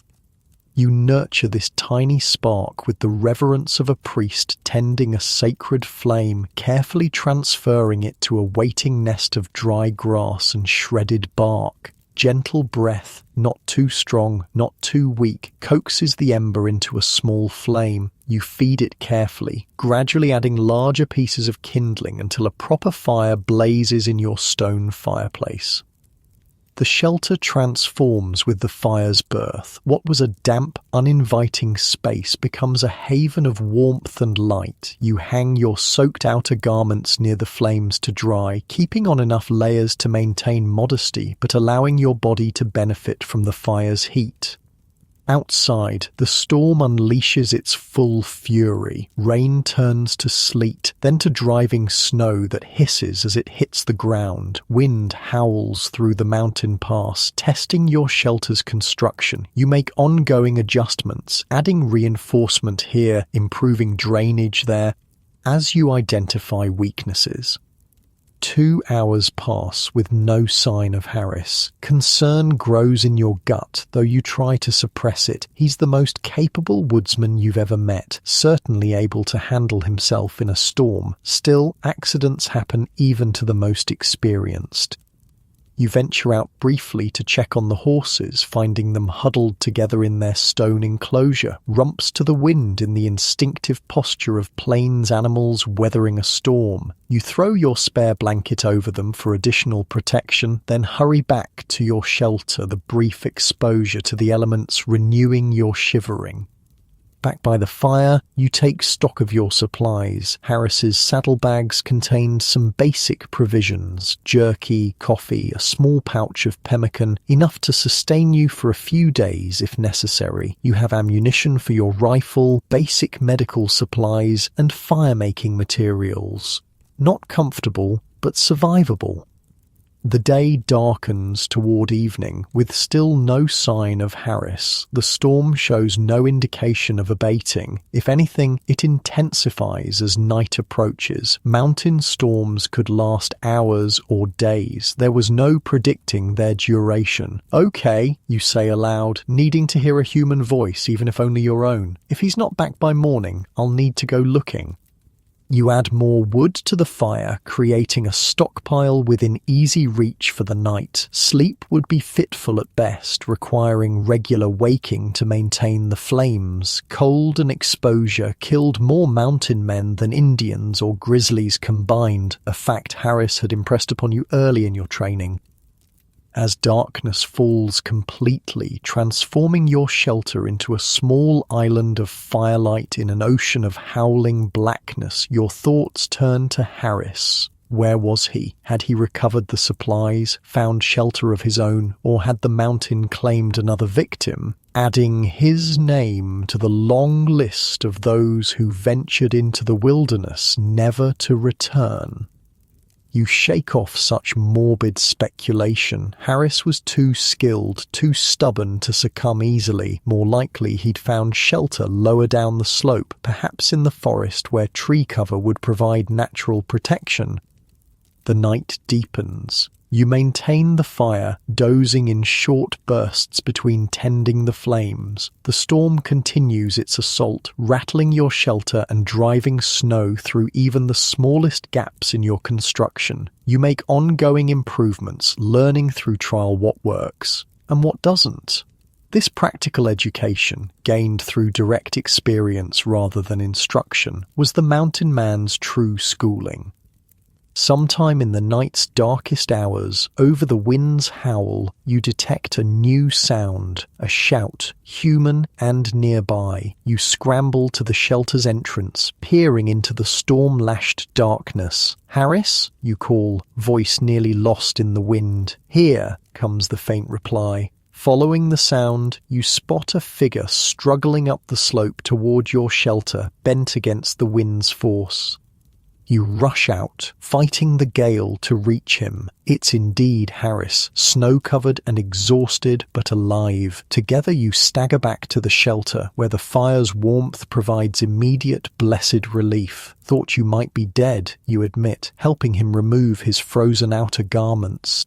Harris manages a weary grin. "Takes more than a little mountain tantrum to finish me." His expression grows more serious, but it was close, got caught in a slide, loose rocks coming down the slope, barely dodged the worst of it. He accepts a cup of hot coffee with hands trembling from cold and exhaustion. "Managed to recover most of the supplies," he reports, "stashed them under a rock shelf about half a mile down, too heavy to bring up in these conditions."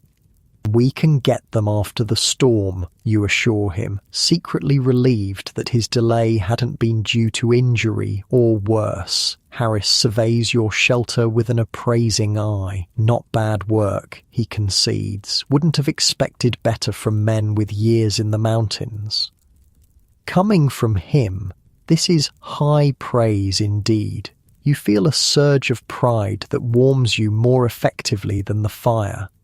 "Could use some improvements, though," he adds, never one to let satisfaction breed complacency. "Smoke holes too small, and you need better drainage around the base. Water will pool otherwise, soak through your bedding." Even exhausted and half frozen, Harris can't help teaching. You welcome the critique, knowing each lesson improves your chances of survival in this unforgiving environment. As Harris warms and recovers, he shares details of his misadventure. The pack recovery had gone reasonably well until the weather deteriorated dramatically. What began as rain quickly turned to sleet, then blinding snow driven by gale-force winds. Visibility dropped to almost nothing. "Couldn't see 3 feet ahead," he explains, sipping his coffee. "Started back up the slope anyway, figuring I'd rather freeze moving than sitting still. That's when the slide hit, tons of rock and shale breaking loose above me." He describes diving behind an outcropping just as the main force of the slide thundered past. "Close enough that rocks were bouncing off my back," he says, with the casual tone mountain men often used when recounting near-death experiences. After the slide, disoriented and increasingly cold, Harris had nearly taken a wrong turn that would have led him away from your position. Only the momentary parting of the snow squalls, revealing the silhouette of your ridge against the sky, had allowed him to correct his course. "Saw the firelight soon after," he concludes, "like a lighthouse in a storm. Good job keeping it bright." The simple acknowledgement means more than any elaborate praise. In the mountains, action spoke louder than words, and keeping a strong fire during a storm was one of the most fundamental survival skills. As the night progresses, the storm begins to abate. The wind's howl diminishes to a moaning sigh, then to occasional gusts. The driving snow thins, then stops entirely, leaving behind an eerie silence broken only by the gentle crackle of your fire. "Storm's breaking," Harris observes, peering out at the night sky now visible through patches in the clouds. "Stars coming out, temperature will drop hard now." This was a weather pattern familiar to mountain dwellers. The clearing after a storm often brought the coldest temperatures as the cloud cover that trapped warmth dissipated, allowing heat to escape into the vast emptiness of the night sky. "Better reinforce the shelter," Harris suggests, "and build up the fire. It'll be bitter by dawn." Despite your exhaustion, you help Harris gather additional insulation materials, more pine boughs, dry grass where you can find it, anything to create dead air spaces that would trap body heat. The mountain man's approach to cold was proactive. Prepare before you feel the full force of dropping temperatures. "In the morning, we'll reassess," Harris says, as you both finally settle by the fire. "Might push on to the valley if the trail's passable, might need to stay put another day if there's too much snow." This flexibility was another essential trait of the mountain man. Rigid plans killed, adaptability survived. Nature dictated the terms and the wise trapper adjusted accordingly. The remainder of the night passes in relative comfort, your improved shelter keeping the worst of the cold at bay. You take turns tending the fire, each grabbing a few hours of uninterrupted rest. By the time dawn approaches, you feel reasonably restored despite the previous day's ordeals. Morning reveals a transformed landscape. Every surface bears a coating of fresh snow, not deep but enough to obscure trail markers and change familiar landmarks. The sun rises into a crystal clear sky, its light almost painfully bright as it reflects off the pristine white covering. Beautiful. you murmur, taking in the scene from the shelter entrance. And dangerous, Harris adds practically. Snow hides deadfalls, loose rocks, all sorts of hazards. We'll move slow today, test each step. After a breakfast of jerky and coffee, you dismantle the shelter, another mountain man practice. Leaving a structure intact was considered wasteful and potentially dangerous, as it might collapse on future travelers seeking refuge in the same spot. Always leave a place better than you found it, Harris instructs as you work. Next man through might be in worse shape than you were. With the campsite restored to its natural state, you begin the careful journey down to recover the cached supplies. The going is treacherous, the fresh snow concealing icy patches and unstable ground. Several times one or both of you slip, saved from serious falls only by quick reflexes and mutual assistance. You locate the supply cache without difficulty, finding the packs remarkably intact despite their tumbling descent. Together you reorganize and repack, then begin the slow climb back toward Thunder Pass. Valley's still our best bet, Harris decides, studying the terrain ahead. Trail should improve once we're over the pass. 2, maybe 3 hours travel if we push steady. The next hours prove Harris right about the snow's dangers. What would have been a challenging but straightforward hike becomes a constant negotiation with treacherous footing. Every step requires attention. Every slope presents hidden hazards. The mountain, beautiful in its winter dress, demands a lethal price for carelessness. By midday, you reach Thunder Pass itself, a narrow gap between towering rock faces, swept relatively clear of snow by the same winds that had driven yesterday's storm. Standing in the pass, you're rewarded with your first view of the valley beyond, a broad, sheltered expanse nestled between protective mountain arms.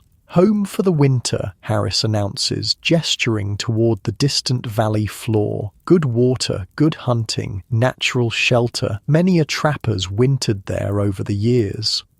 You study the valley with growing excitement. After the ordeal of the storm and the exposed mountainside, the protected valley looks like paradise. Pine forests provide both shelter and fuel, meadows offer grazing for horses, and a river, visible as a silver thread from this distance, promises fish and beaver. The descent from the pass proves easier than the climb, though still demanding careful attention. As you lose elevation, the snow thins, eventually giving way to mere patches in shaded areas. The air warms noticeably as you drop into the valley's protective embrace. By late afternoon, you reach the valley floor. Harris leads you to a spot he clearly knows well. A small clearing near a bend in the river, sheltered by a natural amphitheatre of rock that would block the worst winter winds. Old Broken Hand Fitzpatrick showed me this spot. Oh, must be 15 years back, Harris reminisces as you unsaddle weary horses. Many a trapper's sheltered here over the years. You notice stone fire rings, remnants of previous occupants. This wasn't wilderness in the sense of being untouched. It was wilderness in the mountain man's understanding, a place where humans visited but didn't dominate, where nature still held the upper hand despite occasional human presence. We'll build proper winter quarters tomorrow, Harris decides, surveying the site. For tonight, basic shelter will do. We earned some rest. As you construct a simple lean-to and prepare an evening meal from your recovered supplies, you reflect on the lessons of the past 24 hours. The storm, the separation, the shelter building. Each challenge had pushed you beyond what you thought yourself capable of. You'd made mistakes, certainly, but you'd survived. In the mountain man's world, that was the only grade that mattered. Harris, warming himself by the newly built fire, seems to read your thoughts. Did good up there, he says simply. Most greenhorns would have panicked being left alone in a storm like that.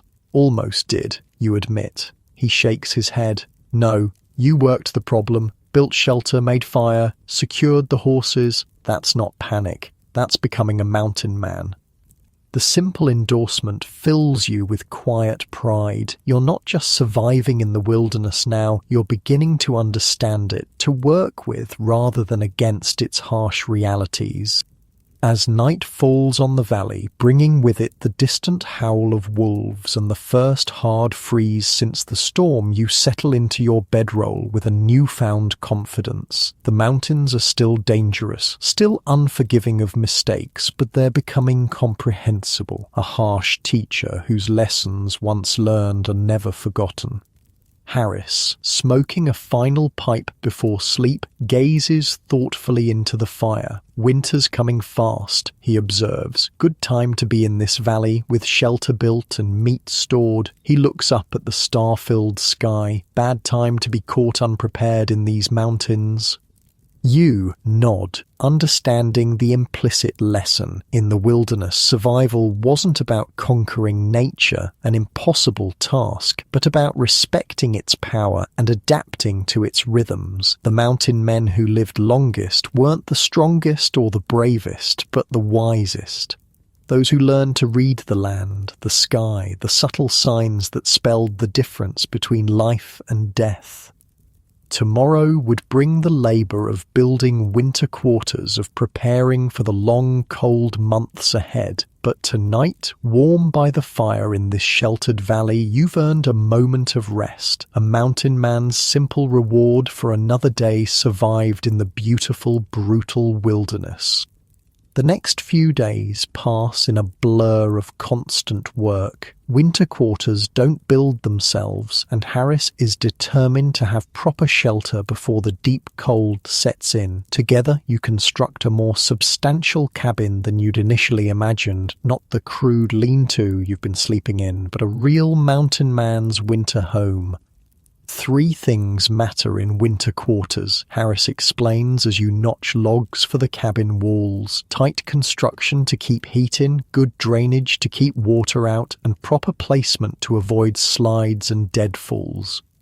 The site he's chosen meets all these requirements, high enough to avoid spring flooding, sheltered from avalanche paths, and positioned to catch morning sun while being protected from prevailing winds. Generations of trappers had refined such knowledge through brutal trial and error.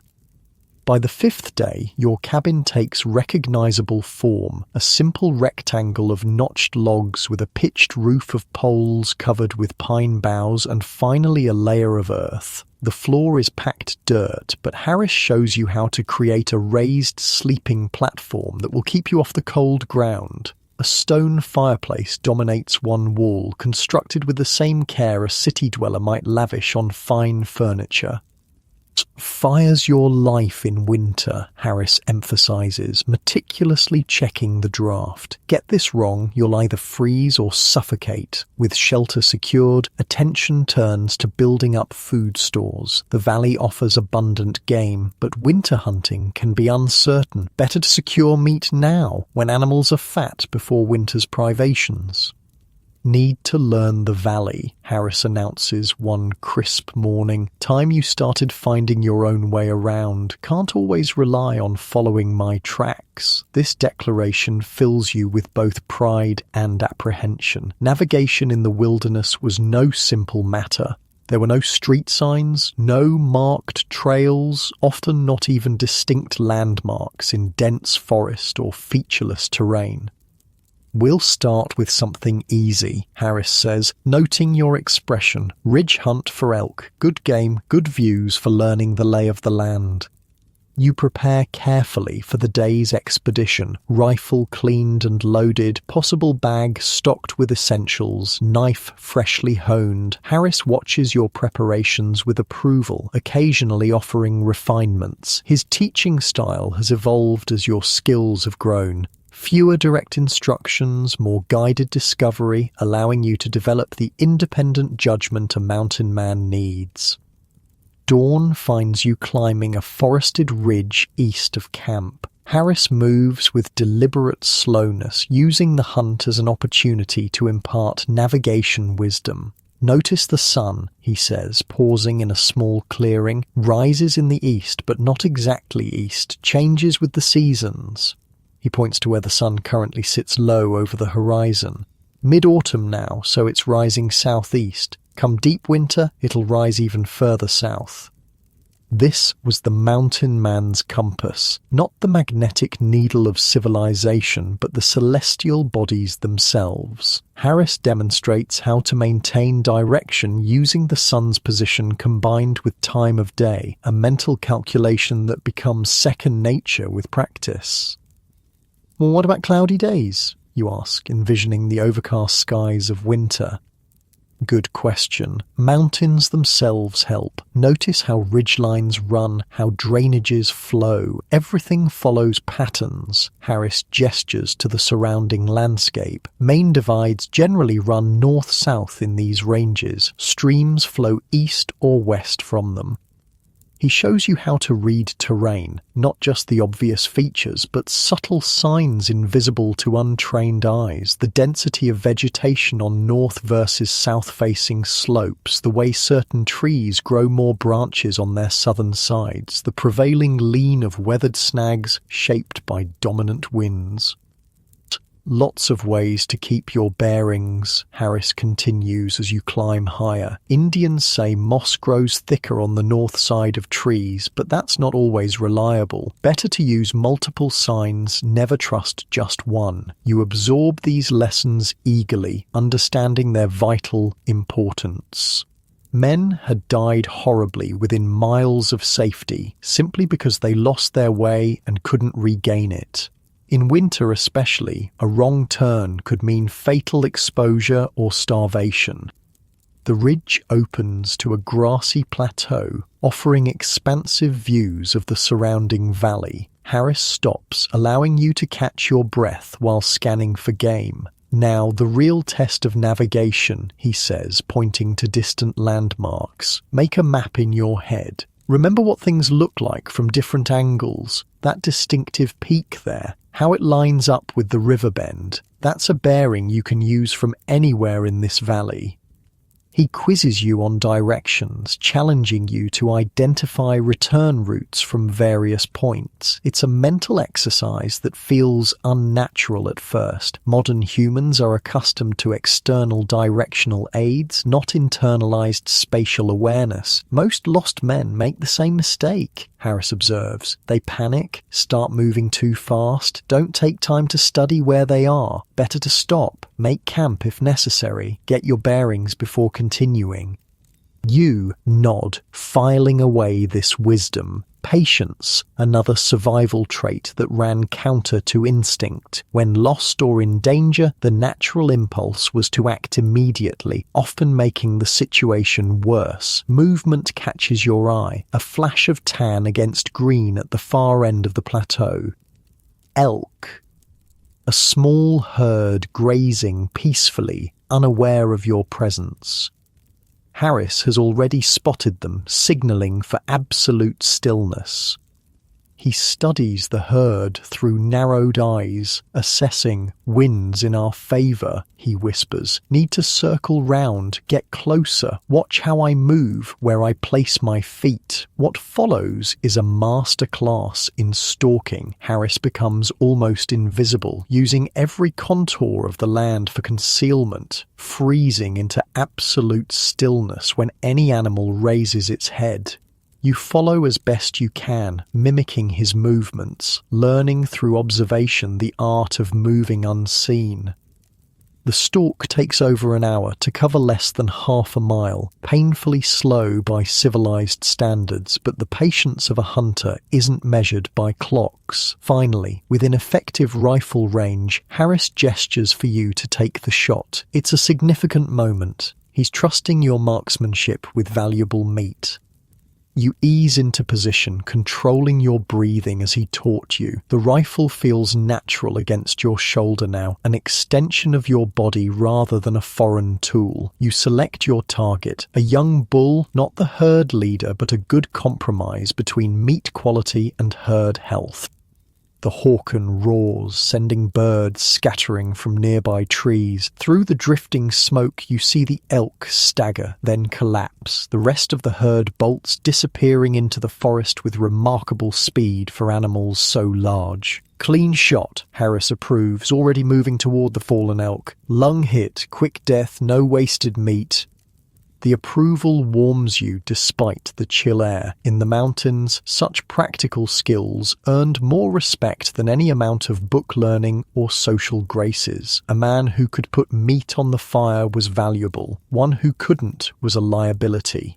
Field dressing the elk is now familiar work, though Harris still offers occasional refinements to your technique. As you work, he continues the navigation lesson, pointing out how the position of the sun has changed, how shadows have shifted, how these changes affect your perception of landmarks. Come winter, days get short fast, he warns. Maybe 6-7 hours of good light. Plan accordingly. Man caught out after dark in February has slim chances. With the elk properly dressed, you face the challenge of transporting several hundred pounds of meat back to camp. Harris shows you how to construct a simple travois, a triangular frame of poles that can be dragged behind you, distributing the weight to make it manageable. Indians been using these for centuries, he explains as you lash poles together. Simple but effective. One man can move what 4 men might carry. Loaded with elk quarters, the travois proves its worth on the return journey. Though still physically demanding, it transforms an impossible task into merely a difficult one. You take turns pulling, using game trails where possible to ease the burden. The descent offers new navigation challenges. What seemed obvious climbing up becomes confusing going down. Landmarks appear different, sightlines change, familiar features disappear behind ridges. Harris uses these difficulties as teaching opportunities. Always look back regularly when traveling, he advises. Remember what the way home looks like. Different perspective coming and going. This habit, turning to study the back trail, becomes second nature as you practice it throughout the descent. It's one of many small disciplines that collectively constitute wilderness wisdom, none particularly dramatic, but each potentially life-saving in the right circumstances. Halfway down, Harris suddenly raises his hand for a halt. You freeze instantly, recognizing the signal for potential danger. His posture changes subtly, body tensing as he scans the surrounding forest. You follow his gaze but see nothing unusual. Grizzly, he whispers, nodding toward what appears to be an unremarkable section of forest. Big male, about 80 yards through those aspens. It takes several seconds before you spot it, a massive brown form partially hidden by brush, moving with surprising stealth for such a large animal. Your blood runs cold at the sight. Grizzlies were the undisputed monarchs of the mountains, capable of killing a man with terrifying ease. What do we do? You whisper, fighting the urge to raise your rifle. Nothing sudden, Harris murmurs. He knows we're here, smelled the elk blood for sure. We're downwind, or he'd have smelled us too. The bear continues its methodical movement, paralleling your trail but not approaching directly. Its massive head swings from side to side, testing the air currents. He's deciding if we're worth the trouble, Harris explains, his voice preternaturally calm. Most bears avoid men if they can. Problem is, we've got meat, and he can smell it. You stand motionless, barely breathing, as the massive predator considers its options. The travois with its bloody elk quarters suddenly seems like a terrible liability. Harris slowly, almost imperceptibly, shifts his rifle into a ready position without raising it. If he charges, he breathes. Aim for the chest, not the head. Skull's too thick for a sure kill. Chest shot might turn him at least. The bear rises briefly on its hind legs, its full height momentarily visible, an awesome sight that triggers primal fear. 7 feet tall at least, with paws that could decapitate a man with a single swipe. Then, with startling suddenness, it drops back to all fours and moves away, disappearing into thicker forest. You release a breath you didn't realize you were holding. Why'd it leave? Harris shrugs. Decided we weren't worth it. Maybe he's already fed. Maybe something in our scent warned him off. Bears have their own reasoning. He scans the forest carefully before signaling to continue. Keep alert, though. He might circle around, come at us from another direction. Grizzlies are crafty that way. The encounter adds tension to the remainder of your journey. Every snapping twig, every rustle in the underbrush draws immediate attention. The forest that seemed merely challenging before now feels actively threatening, full of hidden dangers beyond human control. This too was part of mountain life, the constant awareness of being neither at the top of the food chain nor particularly well adapted to the environment. Humans survived in the wilderness not through physical superiority but through knowledge, tools, and cooperation. Alone, a man was vulnerable. Together, with shared vigilance and complementary skills, survival odds improved dramatically. You reach camp without further incident, the late afternoon sun casting long shadows across the valley. The elk meat is quickly hung on a drying rack near the cabin, high enough to discourage 4-legged scavengers. Tomorrow will bring the work of proper preservation, smoking, jerking, pemmican making, but for now, simply securing the bounty is enough. As twilight approaches, Harris sets you a new navigational challenge. Find north, he instructs, without using the sun or stars. You consider the problem, recalling his earlier lessons. Without celestial guidance, you need to rely on natural features. You study the surrounding trees, looking for moss growth patterns, but they're inconsistent, as Harris warned. The mountain ridges offer some clues, but not definitive ones. Finally, you spot a promising sign, an old lightning-struck pine with more branches on one side than the other. That way, you declare, pointing. South is that direction, so north is opposite. Harris nods approvingly. Good eye. How'd you figure it? The tree, you explain. More branches on the south side where it gets more sun, so that's south and north is opposite. Good observation, he acknowledges. Now, what else confirms it? You scan the landscape again, spotting additional clues now that you have a tentative orientation, the direction of the river flow, the position of certain peaks relative to the valley, the slightly greater snow accumulation on one side of rock outcroppings. Multiple signs, you say, with growing confidence, all pointing to the same direction. That's the way, Harris confirms. Never trust just one sign. Nature can fool you, but when 3 or 4 signs agree, you're probably right. He continues testing your navigation skills as you prepare the evening meal, quizzing you about route finding in various scenarios, in fog, in snowstorms, in featureless terrain. Each question forces you to apply principles rather than memorize facts, developing the adaptable thinking essential for wilderness survival.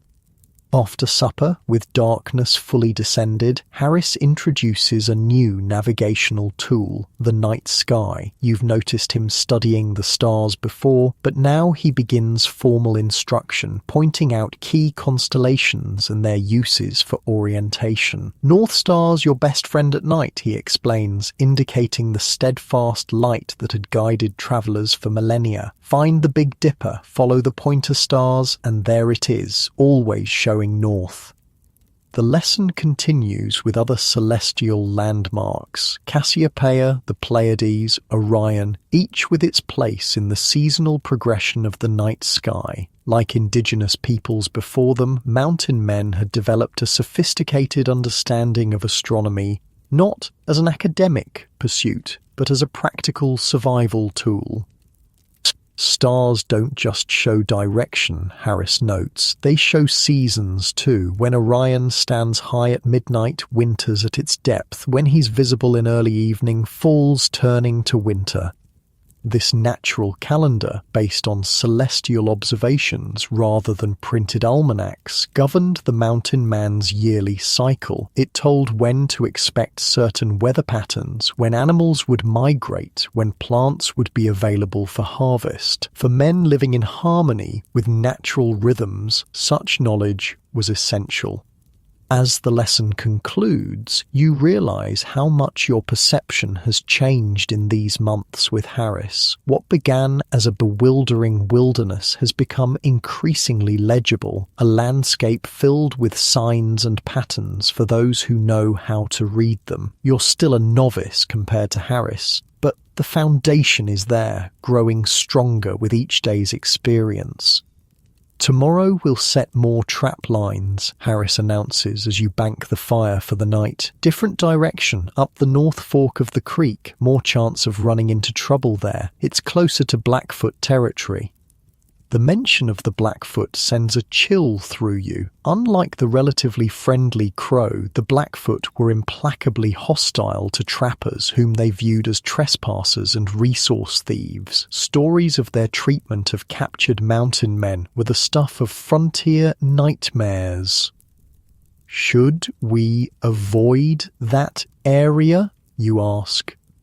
Harris shakes his head. Best beaver grounds in the valley. Risk worth taking if we're careful. Besides, need to know all approaches to our camp, including the dangerous ones. This was another aspect of mountain wisdom, calculated risk-taking. Avoiding all danger was impossible and often counterproductive. Better to understand and manage risks than to pretend they didn't exist or could be completely avoided. Get some sleep, Harris advises, settling into his own bedroll. Tomorrow's a long day. You lie awake for a time, processing the day's lessons. Navigation, hunting, predator awareness, each skill building on the others, creating a web of knowledge that might mean the difference between life and death in this unforgiving environment. The learning curve remained steep, but you were climbing it, one hard-earned lesson at a time. Outside, an owl calls, 3 soft hoots that echo across the valley. Somewhere more distant, a wolf answers with a lonely howl. These night sounds, once alien and threatening, have become almost comforting in their familiarity. The wilderness isn't welcoming exactly, but it's becoming comprehensible, its dangers balanced by its austere beauty, and the deep satisfaction of meeting its challenges. Sleep claims you eventually, bringing dreams of mountain trails and star-filled skies, of elk herds and silent bears, of finding your way through landscapes both threatening and magnificent. In the morning, you'll face new challenges, learn new skills, perhaps encounter new dangers. But for now, wrapped in buffalo robe in your snug cabin, you rest. A mountain man in training, increasingly at home in a world few Easterners could imagine, let alone survive. The wilderness is changing you, stripping away civilization's veneer to reveal something more elemental underneath. Not quite the savage of dime novels, but certainly not the person who first ventured west seeking fortune and adventure. Something in between, tougher, more patient, more attuned to the natural world and your place within it. Harris understands this transformation. He's guided others through it before, watched city softness give way to frontier hardiness. Some men couldn't make the change and returned east, broken by the mountain's harsh demands. Others, like you, adapted and thrived, finding in the wilderness a strange new home that challenged and rewarded in equal measure. Tomorrow's journey will test your growing skills, push you further along the path from greenhorn to mountain man. For now, the owl calls again, the fire crackles low, and sleep deepens, preparing body and mind for whatever the mountains might bring with the dawn's light. Weeks pass, bleeding into months. The rhythm of your days changes with the deepening winter. What began as autumn's mild chill has transformed into the iron grip of mountain cold. Temperatures that freeze breath into ice crystals and turn exposed skin white with frostbite in minutes. The calendar you once lived by, with its neat divisions of hours, days, weeks, has dissolved, replaced by nature's more elemental timekeeper. You mark days not by dates, but by the sun's brief arcs across the southern sky, by the phases of the moon, by the changing positions of constellations in the night. December now, or close to it, Harris remarks one morning as you both emerge from the cabin into knife-edge cold. The snow squeaks beneath your moccasins, so dry and frozen that it sounds almost like walking on glass. Shortest days coming. After that, light starts returning bit by bit. Winter in the high country isn't a season of leisure, despite the popular image of trappers idling away the months until spring. Every day brings essential tasks: gathering firewood, checking trap lines close to camp, maintaining equipment, hunting when game presents itself. Survival requires constant attention, a steady rhythm of necessary work. Wood pile's getting low, you observe, eyeing the stack of split logs beside the cabin. Keeping adequate firewood was a daily concern. In temperatures that routinely dropped to 30 below zero, running out meant death. Take the hand sleds up to the deadfall, Harris suggests, referring to a stand of lightning-killed pine you'd discovered on a nearby ridge. Good dry wood there, burns hot. The work is grueling in the deep snow, but your body has adapted to such labour. Muscles that once screamed in protest now perform steadily, efficiently. You've lost the softness of civilization, replaced by the wiry strength of a mountain man, not bulky or imposing, but durable, capable of sustained effort in harsh conditions. Returning with the loaded sleds, you spot tracks crossing your path, the distinctive rounded prints of mountain lion. Harris examines them with professional interest when you point them out. Big Tom, he assesses, hunting the same deer we are, been through here this morning.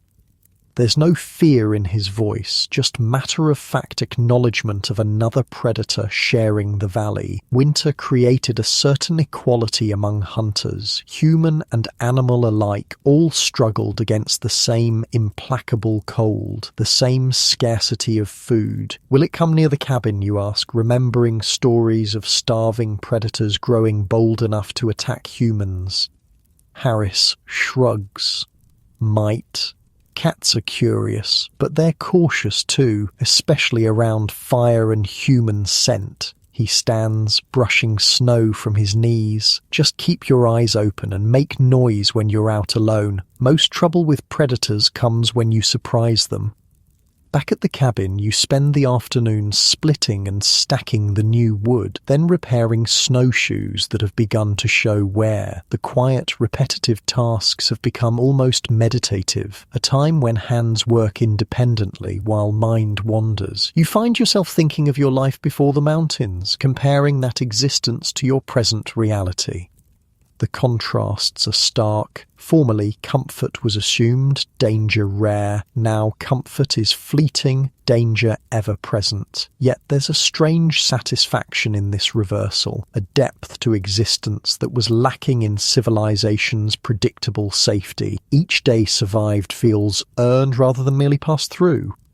Evening brings another mountain winter ritual, the gathering of neighbours. 3 trappers from a camp 2 valleys over arrive as dusk approaches, their approach heralded by the jingling of steel traps and the soft hiss of snowshoes on powder. "Thought we'd find you boys frozen solid," calls the leader, a grizzled veteran named Fitzgerald, whom you've met at previous gatherings. "Winter's coming hard and early this year."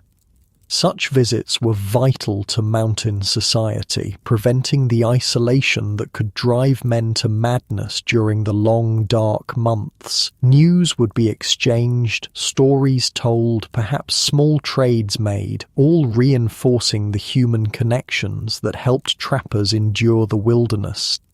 Harris welcomes them with customary hospitality, coffee laced with precious sugar, spaces near the fire, fresh venison from a deer shot 2 days prior. The cabin grows warm with bodies and conversation, smoke from pipes adding a fragrant haze to the firelit interior.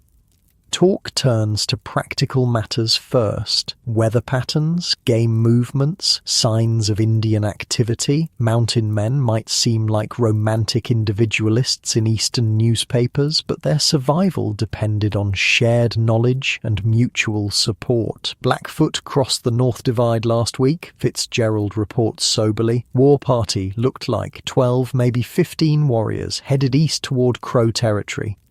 Harris absorbs this news with a frown. Unusual for winter. Must be some blood debt they're settling. Or they're desperate, suggests one of Fitzgerald's companions, a younger trapper called Frenchy for his Quebecois origins. Game scarce on the northern slopes this year. Might be hungry enough to risk winter raiding.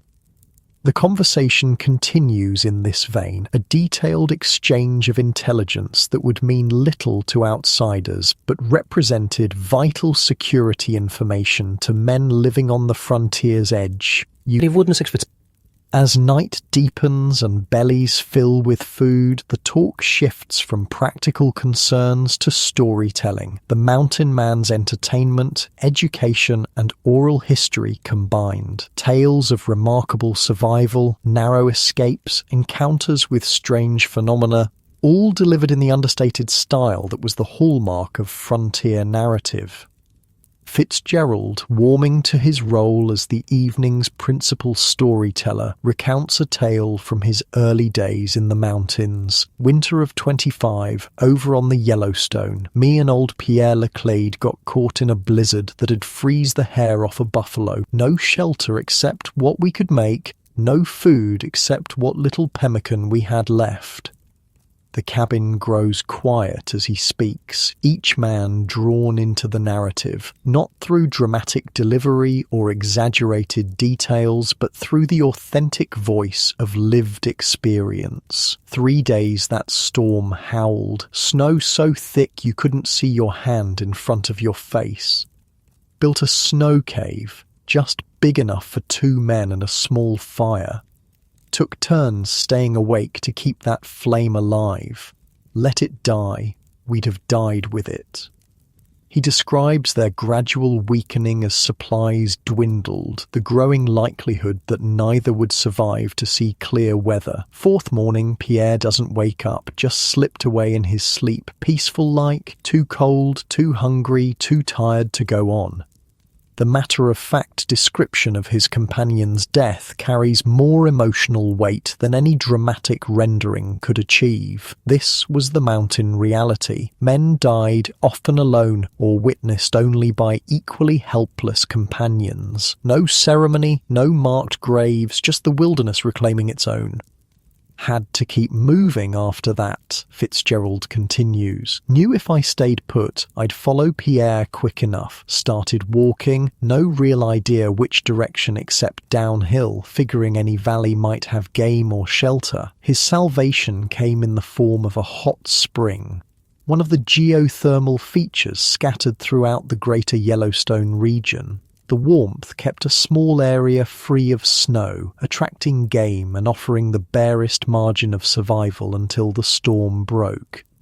Lived 6 days by that spring, eating whatever came to drink and keeping warm in the steam. Strangest thing, spring had minerals in it, turned my skin and hair red as a fox. Crow hunting party found me eventually, thought I was some kind of spirit with my red skin and half-starved look. Treated me gentle because of it, nursed me back instead of taking my hair. The story concludes not with triumph but with humble acknowledgement of the fine margins between survival and death. Wasn't skill saved me, was luck, plain and simple. Mountains don't care how good a trapper you are when they decide to test you. Other stories follow. Harris contributes an account of navigating through dense fog using only the sound of distant waterfalls as guidance. Frenchie describes encountering a grizzly bear that ignored him completely, focused instead on gorging on berries before hibernation. You listen, absorbing not just the entertainment value, but the embedded lessons. Each tale contained practical wisdom, techniques that worked, mistakes to avoid, signs to watch for. This was the mountain man's true education, passed from veteran to greenhorn through narratives that engaged both emotion and intellect. Eventually, as the fire burns lower and eyelids grow heavy, the visitors prepare to depart. Night travel was dangerous, but sometimes necessary. With clear skies and a nearly full moon, the risk was acceptable for experienced men. Appreciate the company, Harris says as they don snowshoes at the cabin door. Needed some new voices besides this youngster's. Fitzgerald chuckles. He's coming along, though. Got the look now. Not so green anymore. He studies you appraisingly. Might make a proper mountain man by spring. The compliment, casual as it is, warms you more effectively than the fire. Acceptance by these veterans represented a transition from tolerated novice to recognized, if junior, member of their exclusive brotherhood. After the visitors depart, you and Harris prepare for sleep. The cabin has cooled with the doors opening, and you build up the fire to last through the night. Outside, the temperature continues its relentless drop. Winter in the high country was beautiful but merciless. The stars brilliant in the thin air, the snow transformed into diamond dust in the moonlight, and beneath this beauty, cold that could kill within hours. Good men, Harris comments as he settles into his bedroll. Fitzgerald especially, one of the few from the old days still breathing. How long has he been in the mountains, you ask? Since 16 or thereabouts, was with Ashley's first expedition up the Missouri. Survived the Arikara attack that killed a dozen others. Harris tamps out his pipe thoughtfully. Mountains have tried to kill him 100 different ways. So far, he's outsmarted them.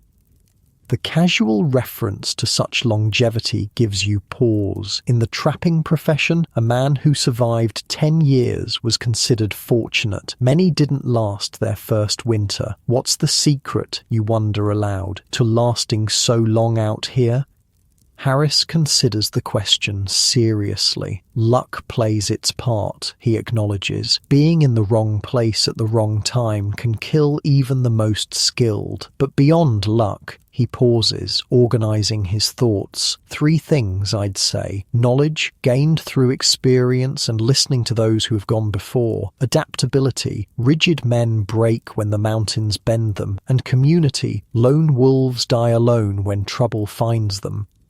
It's one of the longest philosophical discourses you've heard from him, revealing the depth of thought beneath his practical exterior. Mountain men were often portrayed as unthinking brutes in Eastern newspapers, but the reality was far different. Survival in this environment required not just physical toughness, but intellectual flexibility and emotional resilience.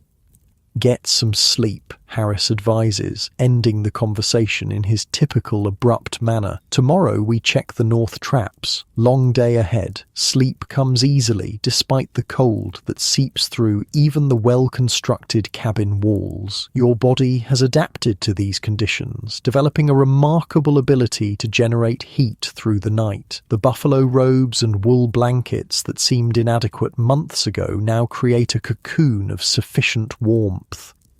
Morning arrives with new snow, 6 fresh inches, transforming the landscape once again. After a breakfast of venison, hardtack and coffee, you both prepare for the day's expedition to the distant trapline. Take extra gear, Harris advises. Weather feels changeable. Might need to shelter if it turns. This precaution, packing for potential emergency, had become second nature. In the mountains, conditions could shift from clear to life-threatening within hours. The prepared survived, the complacent perished. The journey to the North Traps takes you through the most beautiful terrain you've yet experienced. Pristine meadows where snow lies unmarked except for occasional wildlife tracks, forests where laden branches create natural archways, ridges offering spectacular views of snow-covered peaks marching to the horizon. Never gets old, Harris comments, noticing your appreciation of the scenery. Been looking at these mountains 30 years, still find new beauty every day.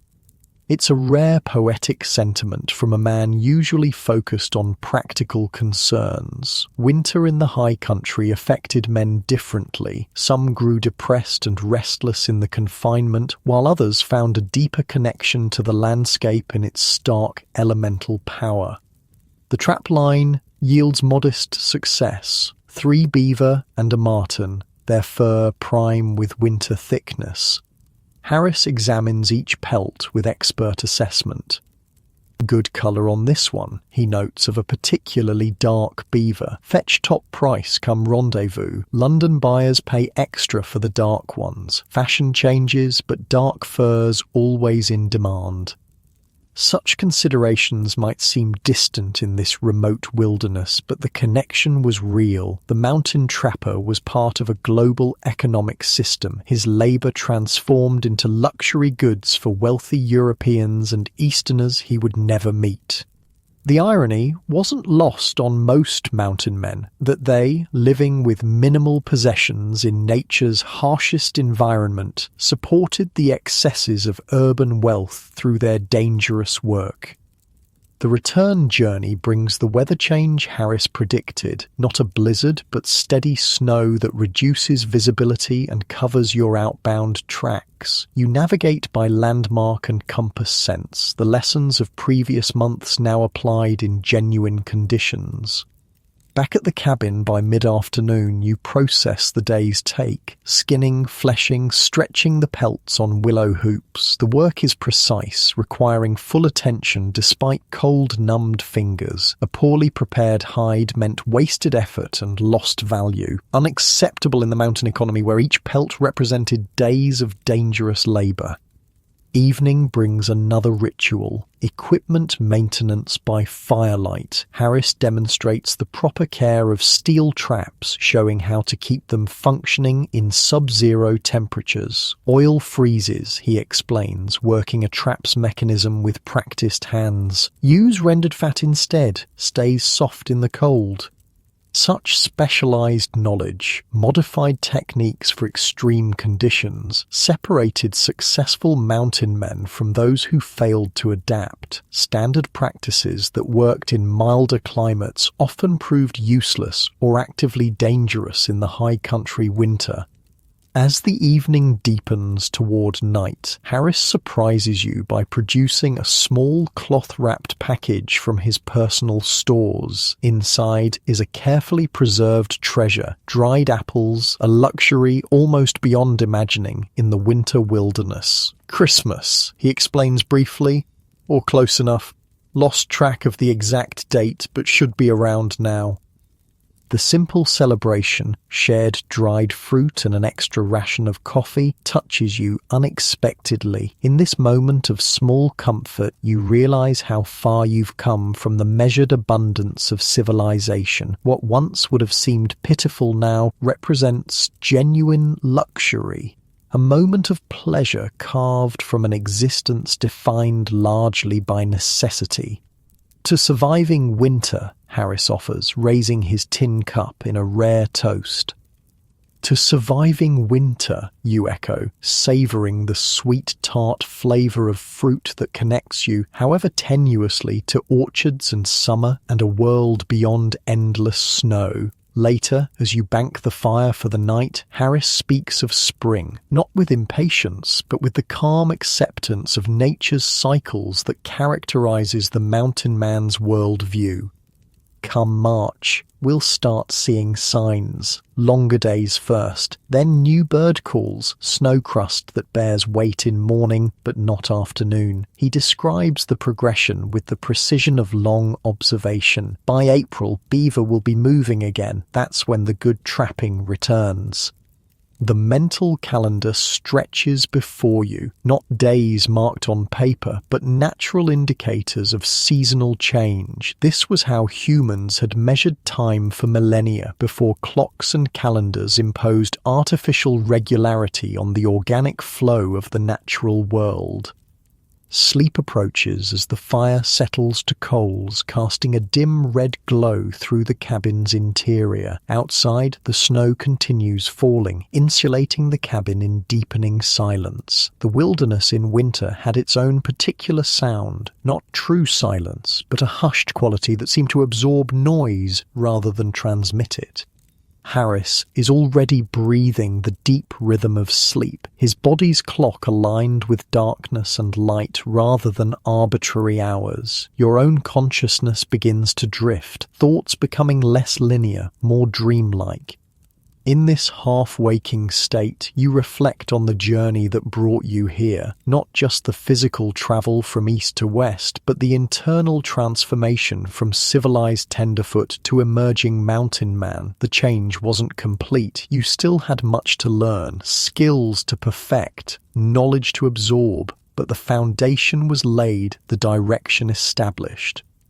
The mountains had tested you and so far found you adequate to their challenges. There would be harder tests ahead, spring flooding, potential encounters with hostile tribes, the myriad dangers that made the trapper's life so precarious. But you face these prospects now not with fear, but with growing confidence, the quiet assurance that comes from survived hardship. Outside, an owl calls, 3 soft notes that seem to emphasize rather than break the winter silence. Somewhere distant, perhaps on the next ridge, a wolf answers. These night sounds, once alien and frightening, have become a familiar lullaby, the natural chorus of the wilderness night. Your mind continues its gentle drift towards sleep, the boundary between consciousness and dreams growing less distinct. Images flow behind your closed eyelids. Sunlight on fresh snow, the graceful arc of a hunting hawk, Harris demonstrating some fine point of wilderness craft, the glowing eyes of the mountain lion reflected in firelight. This is how the mountain man sleeps, not in absolute security, but in harmony with a world both beautiful and dangerous. The wilderness is not conquered. No human could claim such mastery, but perhaps a truce has been established, a mutual respect between the mountains and those hardy enough to dwell among them. As sleep claims you completely, your last awareness is of warmth beneath buffalo robes, the faint glow of banked coals, and the steady sound of falling snow, a mountain lullaby as old as time itself. Unlike your modern bed with its manufactured comfort, this wilderness sleep has been truly earned through labor, through learning, through respect for the unforgiving land that both threatens and sustains. Perhaps that's why it feels so profound, so deeply satisfying as consciousness fades into dream. The mountain winter continues outside, indifferent to human concerns, beautiful in its stark power, but within the shelter built by human hands, guided by knowledge passed through generations of mountain men, you rest secure, a small victory of adaptation and endurance in a land where such victories are never permanent, always to be earned anew with each rising sun. Sleep well in your warm, modern bed, far from the frozen wilderness that tested men like Harris. Their world has vanished now, transformed by time and progress, but something of their spirit remains, in the wild places they explored, in the trails they blazed, in the stories they left behind. Dream of mountain valleys and star-filled skies, of skills hard won and challenges overcome, and perhaps in those dreams find something of the mountain man's wisdom, the patience to endure, the knowledge to adapt, the courage to face each day's demands with quiet determination.